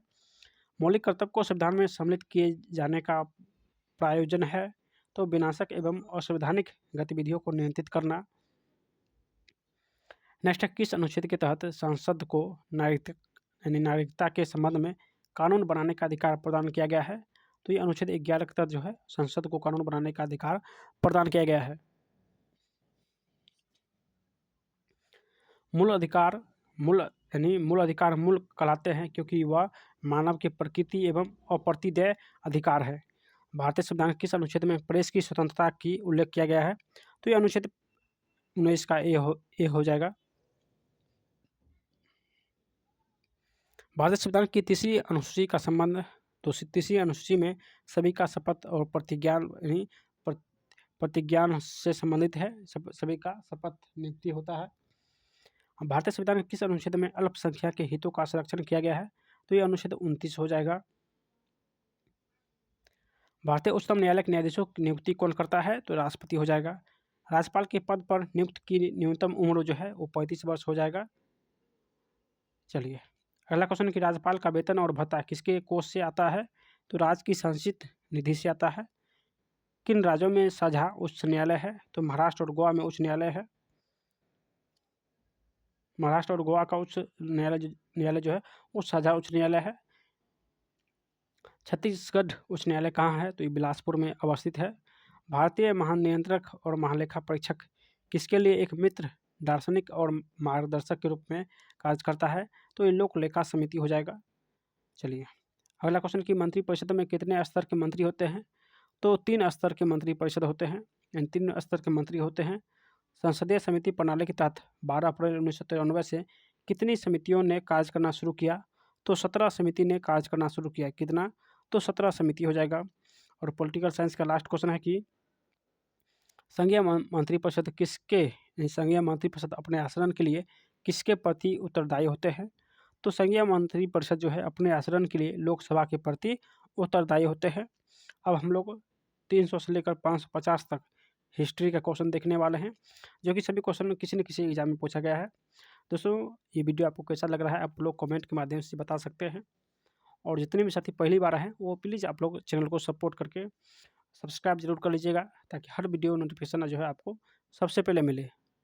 चलिए हम लोग हिस्ट्री का क्वेश्चन हम लोग सॉल्यूशन करते हैं। चलिए अगला क्वेश्चन है कि सारे क्वेश्चन हिस्ट्री का रहेगा। निम्नलिखित में से ब्रिटिश सरकार का हुआ गवर्नर जनरल कौन है जिसने भारत में डाक टिकट शुरू किया? तो डाक टिकट दोस्तों ये लॉर्ड डलहौजी ने शुरू किया था। नेक्स्ट क्वेश्चन है कि चलिए अगला क्वेश्चन है कि टीपू सुल्तान की मृत्यु 1799 में कहाँ हुआ? तो टीपू सुल्तान की मृत्यु जो है 1799 में ये श्रीरंगपट्टनम में हुआ था। कहाँ? तो श्रीरंगपट्टनम हो जाएगा। नेक्स्ट है कि तीसरे आंग्ल मैसूर युद्ध को रोकने के लिए टीपू सुल्तान ने अंग्रेजों के साथ कौन सी संधि किया था? तो तीसरे आंग्ल मैसूर युद्ध के समय जो है यानी 1990 से ये 1790 से 1792 के बीच हुआ था। और इस युद्ध को रोकने के लिए अंग्रेजों के साथ ये श्रीरंगपट्टनम की संधि हुआ था। और ये देखिए कितनी बार पूछा गया है, एसएससी में पूछा गया है, रेलवे में पूछा गया है, बीपीएससी में पूछा गया है। तो सभी क्वेश्चन पूछा हुआ है, आप लोग वीडियो को अंत तक बने रहिएगा। नेक्स्ट है कि बोडियार देश के शासक थे। तो बोडियार जो थे मैसूर के शासक थे, तो मैसूर हो जाएगा। मैसूर रियासत के शासक थे। और ये आरआरबी 2004 में पूछा गया क्वेश्चन है। भारत में डाक व्यवस्था शुरू करने वाला ब्रिटिश गवर्नर जनरल कौन था? तो डाक व्यवस्था शुरू करने वाला जो ब्रिटिश था वो लॉर्ड डलहौजी था। आदि ग्रंथ किसने संकलित किया था? तो ये गुरु अर्जुन देव ने आदि ग्रंथ संकलित किया था। अगला क्वेश्चन है कि ईस्ट इंडिया कंपनी के नेतृत्व में रॉबर्ट क्लाइव का उत्तराधिकारी कौन था? तो रॉबर्ट क्लाइव का उत्तराधिकारी था लॉर्ड हेस्टिंग। तो इसका आंसर लॉर्ड हेस्टिंग हो जाएगा, जो कि CDS 2004 में पूछा गया क्वेश्चन है। किस सिख गुरु ने विद्रोही राजकुमार खुसरो की सहायता रेगुलेशन, धन और आशीर्वाद से किया था? तो ये गुरु अर्जुन देव हो जाएगा। अगला क्वेश्चन है कि टीपू सुल्तान अंग्रेज के साथ युद्ध में कब मारा गया? तो ये 1799 में टीपू सुल्तान जो है अंग्रेज के साथ युद्ध में मारा गया 1799। नेक्स्ट है कि फ्रोक्सियर किसके सहयोग से मुगल बादशाह बना? तो सैयद बंदू के सहयोग से फ्रोक्सियर जो है मुगल बादशाह बना था। किस राज्य के शासक नवाब वजीर कहलाते थे? तो ये अवध के नवाब जो है नवाब वजीर कहलाते थे। नेक्स्ट है कि किसके समय में कोलकाता में प्रथम न्यायालय की स्थापना किया गया? तो कोलकाता में न्यायालय जो बना था वो वारेन हेस्टिंग के समय में बना था। भारत के किस गवर्नर जनरल के समय में सिंध का विलय 1843 ईस्वी में अंग्रेजी राज में किया गया था? तो लॉर्ड एलनबरो के समय जो है सिंध का विलय किया गया था। नेक्स्ट की प्रथम आंग्ल मैसूर युद्ध में कौन विजय रहा? तो हैदर अली विजय रहा। पंजाब के राजा रणजीत सिंह की राजधानी कहाँ थी? तो ये राजा रणजीत सिंह की राजधानी लाहौर थी। चलिए, धर्म सभा 1829-30 में संस्थापक कौन थे? तो धर्म सभा के संस्थापक राधा कांत देव थे। ब्रह्म समाज का उद्देश्य क्या था? तो हिंदू धर्म की बुराइयों पर प्रहार करना और ईश्वरवाद का प्रचार करना। और इसका स्थापना ब्रह्म समाज का स्थापना 1828 ईस्वी में राजा राजमोहन राय ने किया था। नेक्स्ट क्वेश्चन है कि थियोसॉफिकल सोसाइटी ने भारत में कब और कहाँ अपना मुख्य कार्यालय स्थापित किया? तो 1882 अड्यार में स्थापित किया था। राजा राजमोहन राय के इंग्लैंड जाने के पश्चात किसने ब्रह्म समाज की बागडोर संभाली थी? तो ब्रह्म समाज की बागडोर जो है ये रामचंद्र विद्यावागीश ने संभाला था। कुका आंदोलन को किसने संगठित किया था? तो राम सिंह कुका ने कुका आंदोलन को संगठित किया था। फारसी साप्ताहिक मिरात उल अखबार मिरात उल अखबार को किसने प्रकाशित किया? तो मिरात उल अखबार को राजा राजमोहन ने प्रकाशित किया था। प्रार्थना समाज की स्थापना आत्माराव पांडुरंग ने 1815 ईस्वी में किया था, 1815 में। नेक्स्ट क्वेश्चन है कि एम.सी. शीतलवाड, बी.एन. राव आदि अलेदी कृष्ण स्वामी अय्यर प्रख्यात सदस्य थे। तो मद्रास लेबर यूनियन के सदस्य थे। किसे भारत का प्रथम आधुनिक व्यक्ति माना जाता है? तो राजा राजमोहन राय हो जाएगा। नेक्स्ट कि अलीगढ़ आंदोलन जो है किसके द्वारा शुरू किया गया था? तो अलीगढ़ आंदोलन सैयद अहमद खान के द्वारा शुरू किया गया था। नेक्स्ट क्वेश्चन है कि वाइकोम सत्याग्रह कहाँ चलाया गया था? तो वाइकोम सत्याग्रह ये केरल में चलाया गया था। कहाँ? तो केरल हो जाएगा।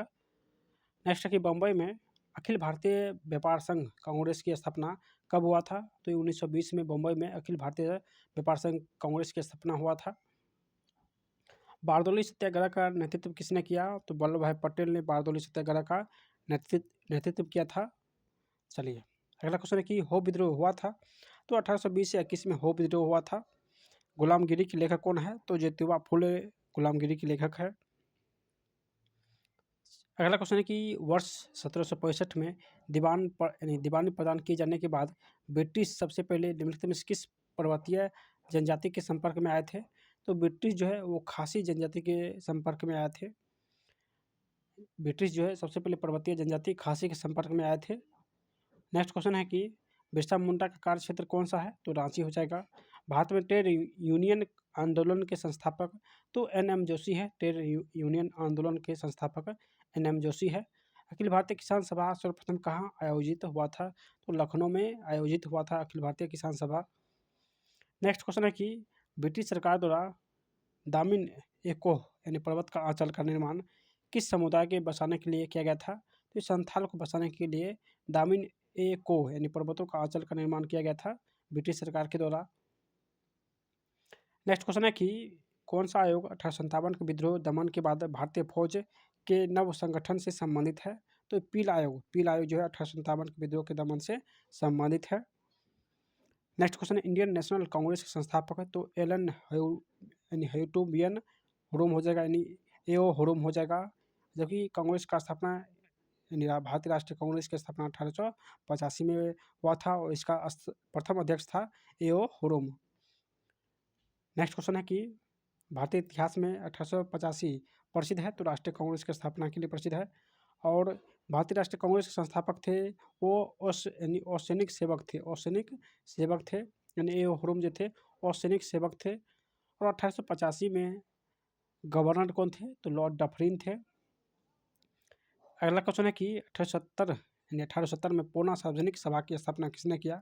तो महादेव गोविंद रनादे ने पूना सार्वजनिक सभा की स्थापना किया था।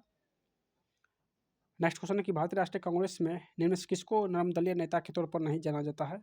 तो ये बाल गंगाधर तिलक थे, ये गर्म दल के नेता थे, ना कि नरम दल के थे, ये गर्म दल के नेता थे। Next British house of Commons के चुनाव जिस भारतीयों ने लड़ा था वह थे तो दादा भाई नौरोजी थे।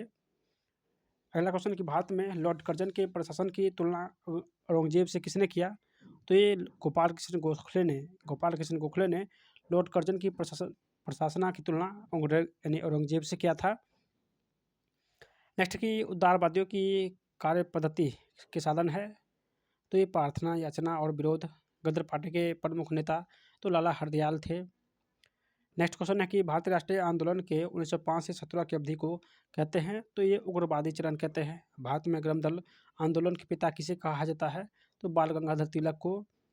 नेक्स्ट क्वेश्चन है कि 1916 ईस्वी में मद्रास में होम रूल मूवमेंट के प्रवर्तक कौन थे, तो एनी बेसेंट थे।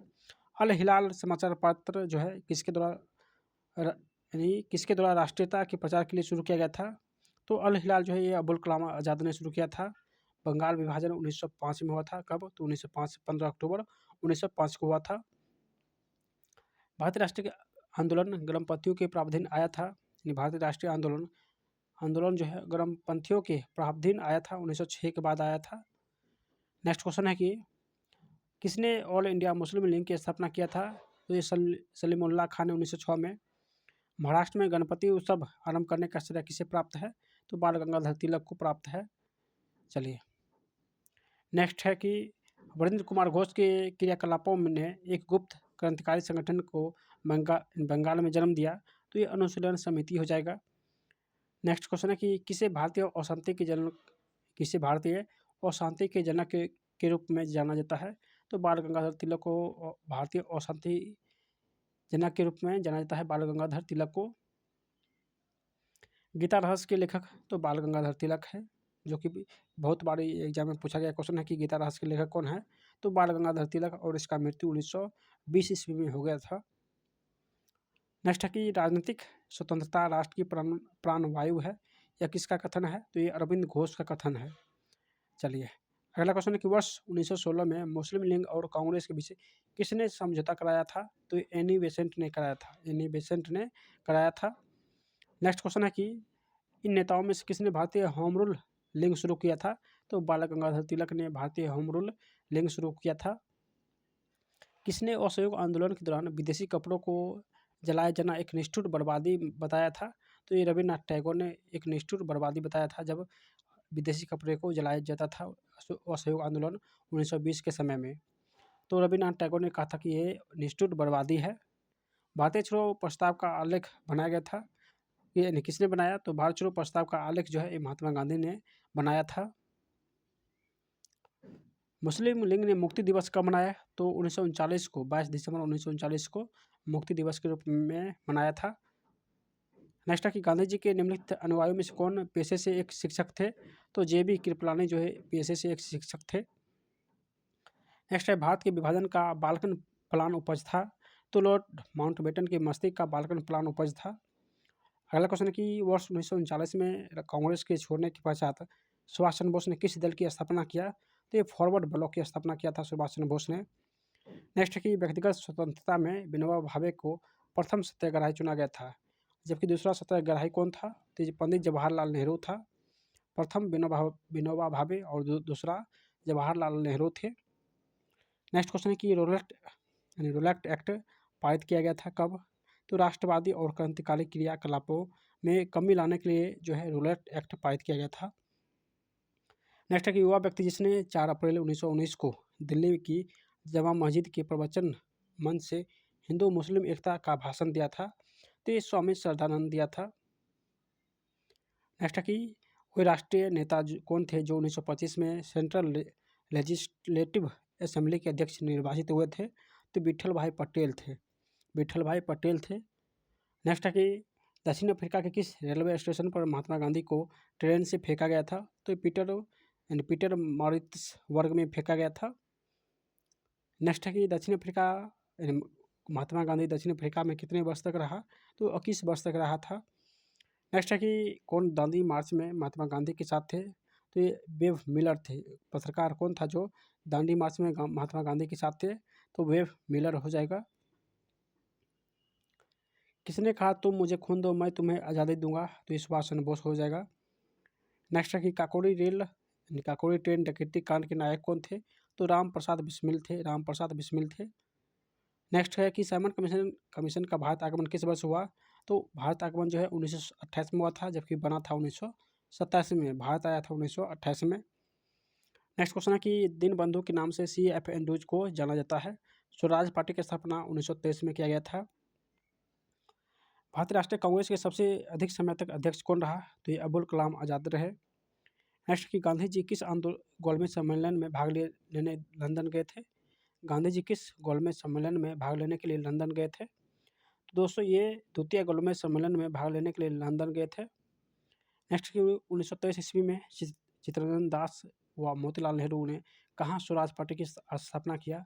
तो स्वराज पार्टी की स्थापना इलाहाबाद में 1923 ईस्वी में किया था। नेक्स्ट कि भारत में जब क्रिप्स मिशन आया उस समय भारत के वायसराय कौन था? तो लॉर्ड लिनलिथगो थे।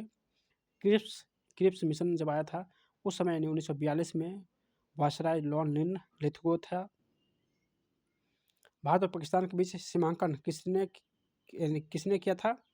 तो ये सर सिरिल रेडक्लिफ ने भारत और पाकिस्तान के बीच जो है सीमा रेखा का नाम रखा था। सर सिरिल रेडक्लिफ हो जाएगा। नेक्स्ट क्वेश्चन है कि कहाँ 21 अक्टूबर 1943 को स्वतंत्र भारत की आज़ाद हिंद सरकार की घोषणा किया गया था? तो 1943 में स्वतंत्र भारत की आज़ाद हिंद सरकार की घोषणा सिंगापुर में किया गया था। नेक्स्ट क्वेश्चन है कि भारतीय राष्ट्रीय कांग्रेस को 1938 का अधिवेशन किस शहर में हुआ था? तो 1938 का अधिवेशन जो हुआ था ये हरिपुरा अधिवेशन में हुआ था। किसने भारतीय राष्ट्रीय कांग्रेस के कराची अधिवेशन यानी 1931 की अध्यक्षता किया था? तो सरदार वल्लभ भाई पटेल ने कराची अधिवेशन 1931 का अध्यक्षता किया था। नेक्स्ट क्वेश्चन है कि प्रथम भारतीय नोबेल पुरस्कार विजेता तो रविन्द्रनाथ टैगोर थे, जिसे 1913 में नोबेल पुरस्कार दिया गया। चित्रा उपन्यास किसके द्वारा लिखा गया है? तो रविन्द्रनाथ टैगोर के द्वारा चित्रा उपन्यास लिखा गया है। नेक्स्ट क्वेश्चन है विश्व इतिहास की झलक के रचयिता कौन है? तो जवाहरलाल नेहरू है। विश्व इतिहास के झलक के रचयिता जो है जवाहरलाल नेहरू है। नेक्स्ट है कि इस्पात का चौखट की संज्ञा दी गई है, यानी किसे इस्पात की चौखट का संज्ञा दिया गया है? तो भारतीय नागरिक सेवा को दिया गया है। नेक्स्ट है ब्रिटिश ने भारत में प्रांतीय स्वायत्तता कब लागू कर दिया था? तो भारत सरकार अधिनियम 1935 को प्रांतीय स्वायत्तता लागू किया गया था। नेक्स्ट क्वेश्चन है कि झंडा गीत किसने लिखा है? तो श्यामलाल गुप्ता पार्षद ने झंडा गीत लिखा है। नेक्स्ट क्वेश्चन है कि 1878 का वर्नक्यूलर प्रेस एक्ट किसने रद्द किया था? तो ये लॉर्ड रिपन ने रद्द किया। 1878 के वर्नक्यूलर प्रेस एक्ट किसने रद्द किया था? तो ये लागू किया था लॉर्ड लिट्टन। 1878 में लॉर्ड लिट्टन लागू किया था और इसे रिपन ने ख़त्म कर दिया था। नेक्स्ट क्वेश्चन है कि बंकिम चंद्र चटर्जी ने अपने उपन्यास आनंद मठ में उल्लेख करके प्रसिद्ध किया है? तो आनंद मठ में जो है वो सन्यासी विद्रोह के बारे में लिखा गया है और ये आनंद मठ जो है ये बंकिम चंद्र चटर्जी ने लिखा है। चलिए अगला क्वेश्चन है कि पत्रकार के कर्तव्य का निर्वहन करते हुए जेल जाने वाले प्रथम व्यक्ति कौन था? तो ये बाल गंगाधर तिलक थे। नेक्स्ट है कि कौन सा युग्म सुमित नहीं है, जो कि ऑप्शन के हिसाब से हो जाएगा। वर्निकुलर प्रेस एक्ट जो है लॉर्ड कर्जन के समय में आया था। दोस्तों ये गलत है। वर्निकुलर प्रेस एक्ट जो है लॉर्ड लिट्टन के समय में आया था और रिपन ने इसे ख़त्म किया था, जबकि यहाँ पे कर्जन दिया गया है। ऑप्शन के हिसाब से ये गलत हो जाएगा। कांग्रेस के निम्नलिखित नेताओं में से कौन एक कैबिनेट मिशन योजना के पक्ष में पूरी तरह से था? तो ये सरदार वल्लभ भाई पटेल था। चलिए अगला क्वेश्चन है कि भारत के विभाजन को टालने का अंतिम अवसर समाप्त हो गया था। तो कैबिनेट मिशन को अस्वीकार करने के साथ ही भारत विभाजन के टालने का अंतिम अवसर जो है वो समाप्त हो गया। नेक्स्ट है कि कौन सा जर्नल जो है अब्दुल कलाम आज़ाद द्वारा प्रकाशित है? कौन सा जर्नलिज्म यानी पत्र जो है वो अब्दुल कलाम आज़ाद द्वारा प्रकाशित है? तो अल हिलाल जो है ये अब्दुल कलाम आज़ाद ने प्रकाशित किया है। कौन सा अंग्रेजी में अनुदित यानी कौन अंग्रेजी में अनुदित प्राचीन भारतीय धार्मिक गीत काव्य सॉन्ग फ्रॉम फ्रीजन से संबंधित है? तो मोहनदास करमचंद गांधी हो जाएगा। कहता है कौन अंग्रेजी में अनुदित प्राचीन भारतीय धार्मिक गीता काव्य सॉन्ग फ्रॉम प्रिजन से संबंधित है? तो ये करमचंद गांधी हो जाएगा, यानी महात्मा गांधी हो जाएगा। नेक्स्ट किस वर्ष राष्ट्रीय गीत वंदे मातरम पहली बार गाया गया था? तो पहली बार जो गाया गया था 1896 कोलकाता अधिवेशन में गाया गया था। किस गुरु ने गुरु नानक की जीवनी लिखा है? तो ये गुरु अर्जुन देव ने गुरु नानक की जीवनी लिखा है। नेक्स्ट ठगी प्रथा के उन्मूलन का संबंध किस गवर्नर जनरल कौन है? तो ठगी प्रथा जब उन्मूलन हुआ था उस समय लॉर्ड विलियम बेंटिंक था। ये 1829-30 के आसपास जो है लॉर्ड विलियम बेंटिंक था। नेक्स्ट क्वेश्चन है कि अंग्रेजों का सर्वाधिक विरोध किसने किया? तो अंग्रेज का सबसे ज़्यादा जो विरोध किया था वो मराठों ने किया था। नेक्स्ट क्वेश्चन है कि ईस्ट इंडिया कंपनी के नेतृत्व में रॉबर्ट क्लाइव का उत्तराधिकारी निम्नलिखित में से कौन था? तो हेस्टिंग था। रॉबर्ट क्लाइव का उत्तराधिकारी हेस्टिंग था। अगला क्वेश्चन है कि ब्रिटिश सरकार का वह गवर्नर जनरल कौन था जिसने भारत में डाक टिकट शुरू किया था? तो लॉर्ड डलहौजी था जिसने भारत में डाक टिकट शुरू किया था। चलिए, सुरक्षा प्रकोष्ठ नीति संबंधित है तो वारेन हेस्टिंग से संबंधित है। नेक्स्ट है कि बंगाल के किस गवर्नर जनरल के समय में सरकारी खजाना मुर्शिदाबाद से कलकत्ता हस्तांतरित किया गया था? तो वारेन हेस्टिंग के समय जो है खजाना मुर्शिदाबाद से कोलकाता हस्तांतरित किया गया था। सबसे अधिक निर्णय युद्ध जिसने अंग्रेजों के भारत में प्रभुत्व को स्थापित कर दिया गया था वो कौन था? तो ये वानडीवास का युद्ध। तो वानडीवास का युद्ध कब हुआ था? तो 1760 ईस्वी में वानडीवास का युद्ध हुआ था। बक्सर के युद्ध के समय दिल्ली का शासक कौन था? तो शाह आलम द्वितीय, जो कि 1764 में बक्सर का युद्ध हुआ था और उस समय जो है दिल्ली का शासक शाह आलम द्वितीय था। किस राज्य के शासक नवाब वजीर कहलाए? तो अवध के नवाब जो है ये नवाब वजीर कहलाए। नेक्स्ट है कि निम्नलिखित भारतीय शासकों में से कौन था जिसने विदेश में आधुनिक पद्धति से दूतावास स्थापित किया था? तो आधुनिक पद्धति से दूतावास विदेश में स्थापित किया था टीपू सुल्तान। किसने? तो टीपू सुल्तान हो जाएगा। नेक्स्ट है कि सैयद बंधुओं ने मराठों के सहयोग से किस मुगल सम्राट को सत्ताच्युत कर हत्या कर दिया था, यानी सत्ता प्राप्त कर उसे हत्या कर दिया? तो ये फिरोजशह हो जाएगा। नेक्स्ट क्वेश्चन है कि बंगाल के नवाब अलीवर्दी खां का उत्तराधिकारी कौन था? तो ये सिराजुद्दौला था। ये सिराजुद्दौला हो जाएगा। पंजाब में सिख राज्यों के संस्थापक कौन थे? तो पंजाबों में सिख राज्यों के संस्थापक थे रणजीत सिंह। कौन? तो रणजीत सिंह जो थे वो सिख राज्यों के संस्थापक थे। नेक्स्ट है कि प्रथम आंग्ल मैसूर युद्ध में कौन विजय रहा? तो ये प्रथम आंग्ल मैसूर युद्ध में ये हैदर अली विजय रहा। हैदर अली जो है वो विजय रहा। प्रथम आंग्ल मैसूर युद्ध जो हुआ था वो 1767 से 1769 के बीच हुआ था और इसमें हैदर अली जो है विजय रहा। प्रसिद्ध चेतक घोड़ा किससे संबंधित है? तो राणा प्रताप हो जाएगा। हवा महल कहाँ है? तो हवा महल जयपुर में स्थित है। किसने दिल्ली में खगोलीय वेधशाला जिसे जंतर मंतर कहते हैं बनवाया? तो जय सिंह द्वितीय ने जंतर मंतर को बनाया था। नेक्स्ट क्वेश्चन है कि कौन सा बृहद मंदिर के प्रारंभिक अभिकल्पना तथा निर्माण सूर्यवर्मन द्वितीय के राजकाल में हुआ था? तो अंकोर वाट का मंदिर जो कि कंबोडिया में स्थित है ये सूर्यवर्मन द्वितीय ने बनवाया था। कौन बीजगणित के क्षेत्र में अपने योगदान के लिए विशेष रूप से जाना जाता है? तो ये भास्कर हो जाएगा। नेक्स्ट है कि सूर्य मंदिर कहाँ है? तो कोणार्क उड़ीसा में स्थित है सूर्य मंदिर, कोणार्क उड़ीसा में। नेक्स्ट क्वेश्चन है कि कृष्णदेव राय किसके समकालीन था? तो ये बाबर के समकालीन था। नेक्स्ट है कि कौन सा स्थान विजयनगर साम्राज्य में गलीचा निर्माण के लिए प्रसिद्ध था? तो ये कालीकट हो जाएगा। गोलकुंडा कहाँ अवस्थित है? तो गोलकुंडा जो है हैदराबाद में अवस्थित है। नेक्स्ट है कि विजयनगर राज्य का प्रथम राजवंश कौन था? तो प्रथम राजवंश जो था वो संगम राजवंश था। किस विजयनगर समाज ने यानी उमातुर के विद्रोह सामंत गंगराय का दमन किया था? तो कृष्णदेव राय हो जाएगा। चार मीनार कहाँ है? तो हैदराबाद में चार मीनार स्थित है। अगला क्वेश्चन है कि कश्मीर का शासक जो कश्मीर का अकबर के नाम से जाना जाता है वो कौन है? तो जैनुल आबदीन हो जाएगा। इसका शासनकाल जो है तेलुगु साहित्य का क्लासिक युग माना जाता है। तो ये कृष्णदेव राय हो जाएगा। कृष्णदेव राय के शासनकाल को तेलुगु साहित्य का क्लासिक युग माना जाता है। नेक्स्ट क्वेश्चन कि सरकी सुल्तान के शासनकाल में निम्न स्थानों में से किसे पूर्व का सिराज यानी सिराज ए हिंद कहा जाता है? तो सिराज ए हिंद जो है जौनपुर को कहा जाता है। नेक्स्ट कि तृतीय कर्नाटक युद्ध की समाप्ति किस संधि के तहत हुआ था? तो तृतीय कर्नाटक युद्ध जो है ये पेरिस की संधि के तहत समाप्त हुआ। नेक्स्ट क्वेश्चन है कि किस यूरोपीय ने भारत में सबसे पहले अपना व्यापार जो है फैलाया और प्रभावित किया था? तो ये फ्रेंच हो जाएगा। यानी फ्रेंच ने सबसे पहले अपना व्यापार फैलाया और प्रभावित किया, जो कि एसएससी रेलवे यानी झारखंड पीसीएस में पूछा गया क्वेश्चन है।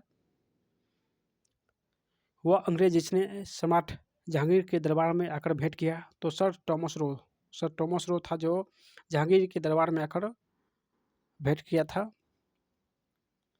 नेक्स्ट, उस क्षेत्र की पहचान करें जहाँ से यूरोपवासी को सर्वोत्तम सोडा और अफीम प्राप्त होता था। तो ये बिहार हो जाएगा। नेक्स्ट क्वेश्चन है कि भारत में फ्रांसीसियों ने अपना पहला कारखाना कहाँ स्थापित किया? तो ये सूरत में। कहाँ? तो सूरत में स्थापित किया था। एक द्वीप पर निर्मित भारत का सबसे बड़ा नगर? तो ये द्वीप पर निर्मित सबसे बड़ा नगर मुंबई स्थित है, जो कि RAS और RTS 1993 में पूछा गया क्वेश्चन है। डचों ने अपनी पहली फैक्ट्री 1605 में कहाँ स्थापित किया? तो ये मछलीपट्टनम में स्थापित किया था। नेक्स्ट क्वेश्चन है कि अंग्रेजों ने पूर्वी भारत में पहली बार उड़ीसा में महानदी के मुहाने पर हरिहरपुर, बालासोर और पीपली में फैक्ट्री को कब स्थापित किया था? तो ये 1633 ईस्वी में स्थापित किया था। कैप्टन विलियम्स हॉकिंस किस जहाज से भारत पहुंचा? तो हेक्टर जहाज से विलियम हॉकिंस यानी हॉकिंस जो है वो हेक्टर नामक जहाज से भारत पहुंचा था। अंग्रेजों ने सुतानाती, कालीकता और गोविंदपुर की जमींदारों कितने में खरीदा था? तो ये 1200 रुपये में सुतानाती, कालीकट्टा और गोविंदपुर नामक जो है गांव खरीदा था 1200 रुपये में। नेक्स्ट है कि मद्रास में इंग्लिश ईस्ट इंडिया कंपनी के अधिवास के स्थान को किस नाम से जाना जाता है? तो ये फोर्ट सेंट जॉर्ज के नाम से जाना जाता है। नेक्स्ट है कि भारत का बादशाह उस समय कौन था जब ब्रिटेन की ईस्ट इंडिया कंपनी की स्थापना हुआ था? तो भारत का बादशाह अकबर था। नेक्स्ट क्वेश्चन है कि पृथ्वीराज रासो को किसने लिखा है? तो ये चंद्रवरदाई ने पृथ्वीराज रासो को लिखा है, और ये बहुत सारे एग्जाम में पूछा गया क्वेश्चन है। हिंदू विधि पर एक पुस्तक मिताक्षरा किसने लिखा है? तो मिताक्षरा जो है ये विज्ञानेश्वर ने लिखा है। चलिए अगला क्वेश्चन है कि गीत गोविंद के रचनाकार जयदेव किसकी सभा को अलंकित करते थे? तो गीत गोविंद के लेखक गीत गोविंद के लेखक जयदेव है, और ये विजय सेन के समय में रहते थे, विजय सेन के दरबार में रहते थे।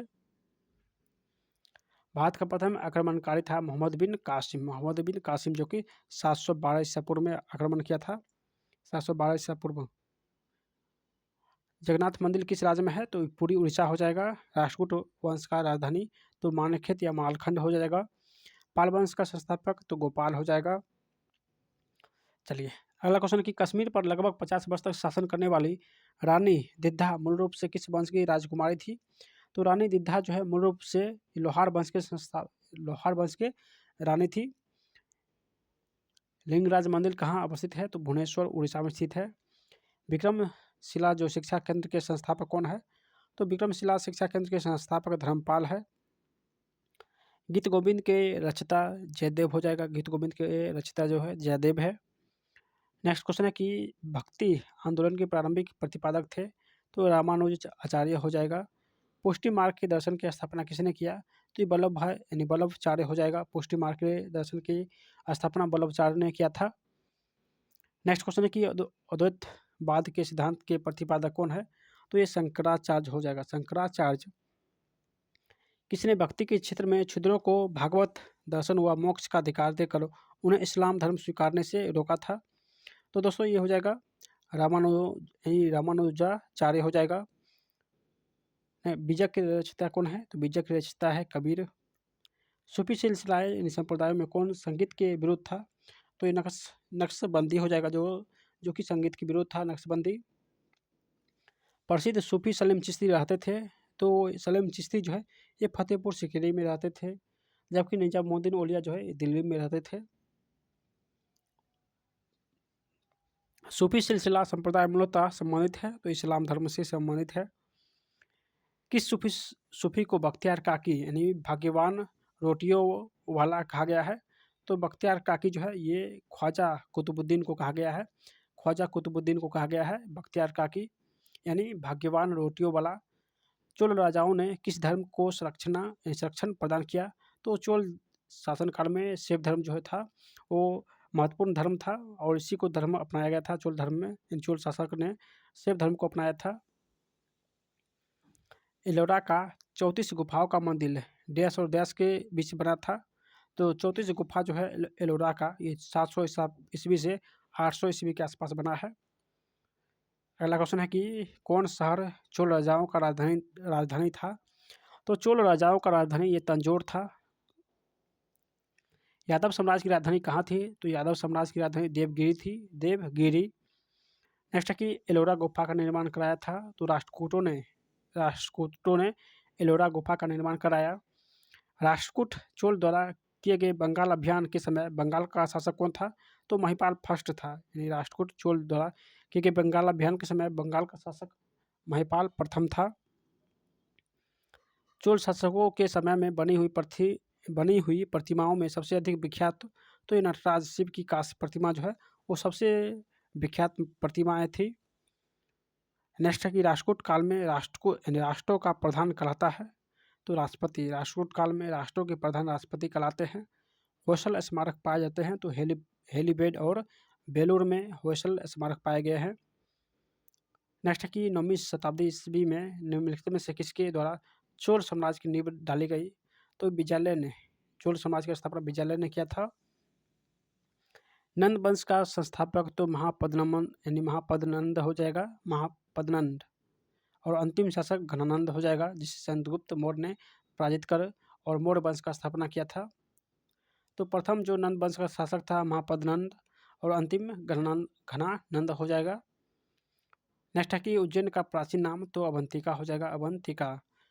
323 ईसा पूर्व में सिकंदर महान की मृत्यु हुआ था, तो बेबीलोन में मृत्यु हुआ था। 16 महाजनपद पद की सूची उपलब्ध है, तो अगुत्तर निकाय में 16 महाजनपद की सूची उपलब्ध है। सिकंदर के आक्रमण के समय उत्तर भारत पर निम्नलिखित राजवंशों में से किसे एक का शासन रहा?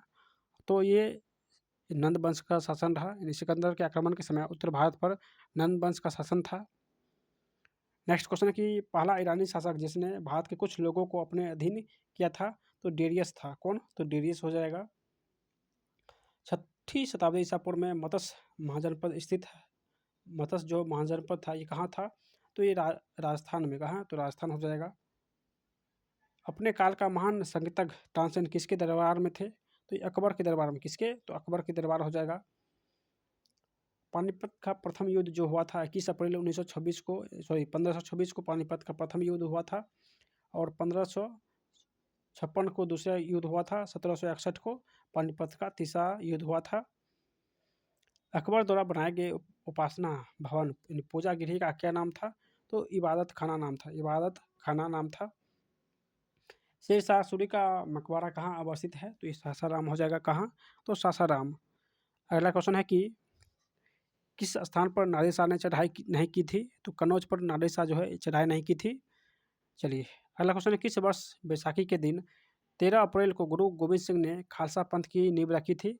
तो 1699 को खालसा पंथ का नींव जो है गुरु गोविंद सिंह ने रखा था। नेक्स्ट क्वेश्चन है कि किस मुगल शासक ने यानी बादशाह ने जजिया नामक कर पुनः लगाया? तो ये औरंगजेब ने जजिया को पुनः लगाया था। किस सुल्तान ने पहले हजरत ए आला की उपाधि अपनाई और बाद में सुल्तान की? तो ये शेरशाह पहले हजरत ए आला की उपाधि अपनाई और बाद में सुल्तान की। भारत में बीबी का मकबरा कहाँ अवस्थित है? तो बीबी का मकबरा जो है ये औरंगाबाद महाराष्ट्र में अवस्थित है। नेक्स्ट क्वेश्चन है कि किस युद्ध को जीतने के बाद शेरशाह ने दिल्ली में द्वितीय अफगान राज की स्थापना किया था? तो कन्नौज और बिलग्राम युद्ध के जीतने के बाद जो है शेरशाह ने द्वितीय अफगान राज का स्थापना किया था। नेक्स्ट क्वेश्चन है कि मुगल सम्राट अकबर के समय प्रसिद्ध चित्रकार कौन था? तो अकबर के समय जो प्रसिद्ध चित्रकार था वो दशवंत था। कौन? तो दशवंत हो जाएगा। अकबर ने सर्वप्रथम वैवाहिक संबंध राजपूतों के जिस गृह से स्थापित किए थे वो था, तो वो कच्छवाहकों था। यानी कच्छवाहकों से प्रथम वैवाहिक संबंध स्थापित किया था अकबर ने। अकबर के शासनकाल में पुनर्गठित केंद्रीय प्रशासन तंत्र के अंतर्गत सैनिक विभाग का प्रमुख था, तो मीर बख्शी था। सैनिक विभाग के जो प्रमुख था वो मीर बख्शी था। नेक्स्ट क्वेश्चन है कि मुगल काल में निम्नलिखित बंदरगाह में से किसको बाबुल मक्का यानी मक्का द्वार कहा जाता है? तो सूरत को बाबुल मक्का यानी मक्का द्वार कहा जाता है। अकबर के काल में महाभारत का फारसी अनुवाद जिसके निर्देशन में हुआ है तो बदायूनी यानी महाभारत का फारसी अनुवाद जो किया था वो बदायूनी ने किया था, बदायूनी के निर्देशन में हुआ था। नेक्स्ट है कि बाबर ने सर्वप्रथम पातशाह का पदवी धारण किया था। तो दोस्तों ये बाबर ने सर्वप्रथम पातशाह की पदवी जो धारण किया था वो काबुल में, तो इसका आंसर यानी काबुल में जो है पातशाह पद जो है धारण किया था। चलिए अगला क्वेश्चन है कि वह प्रसिद्ध जैन आचार्य कौन थे जिनको अकबर ने बहुत सम्मान किया था। तो हरिविजय सूरी को अकबर ने बहुत सम्मान किया करते थे। हरिविजय सूरी हो जाएगा, जो कि जगत गुरु के नाम से विख्यात था। दारा शिकोह एवं औरंगजेब के मध्य हुए उत्तराधिकारी युद्ध में सबसे निर्णायक युद्ध कौन माना गया है। तो सामूगद का युद्ध जो है सबसे निर्णायक युद्ध माना गया है। नेक्स्ट है कि गुप्त वंश किस लिए प्रसिद्ध था। तो कला और स्थापत्य के लिए गुप्त वंश जो है वो प्रसिद्ध था। ये एसएससी 2001 में पूछा गया क्वेश्चन है। और इस वीडियो का लास्ट क्वेश्चन है कि फैहान किसके शासनकाल में भारत आया था। तो फैहान जो है ये चंद्रगुप्त द्वितीय के समय में जो है वो भारत आया था। चंद्रगुप्त द्वितीय के समय में भारत आया था। दोस्तों हम लोग नेक्स्ट वीडियो में 501 से लेकर 1000 तक क्वेश्चन जो है सोल्यूशन करने वाले हैं। ये वीडियो आपको कैसा लगा आप अपनी राय कमेंट के माध्यम से ज़रूर दीजिएगा। और जितने भी साथी पहली बार इस चैनल पर आए हैं वो सभी लोग चैनल को सब्सक्राइब तो कर ही लीजिएगा और एक बार अपने ग्रुप में शेयर भी कर दीजिएगा ताकि अधिक से अधिक इस चैनल को सपोर्ट मिल सके। तो आप लोग इस वीडियो को जितना हो सके शेयर कीजिएगा ताकि नेक्स्ट वीडियो आप लोग को जल्द से जल्द मिले। तो हम लोग नेक्स्ट वीडियो जो है आज ही शाम आप लोग को जो है मेरे चैनल पर मिल जाएगा, तो सभी लोग चैनल को सब्सक्राइब कर लीजिएगा। चलिए मिलते हैं नेक्स्ट वीडियो में, तब तक बाय।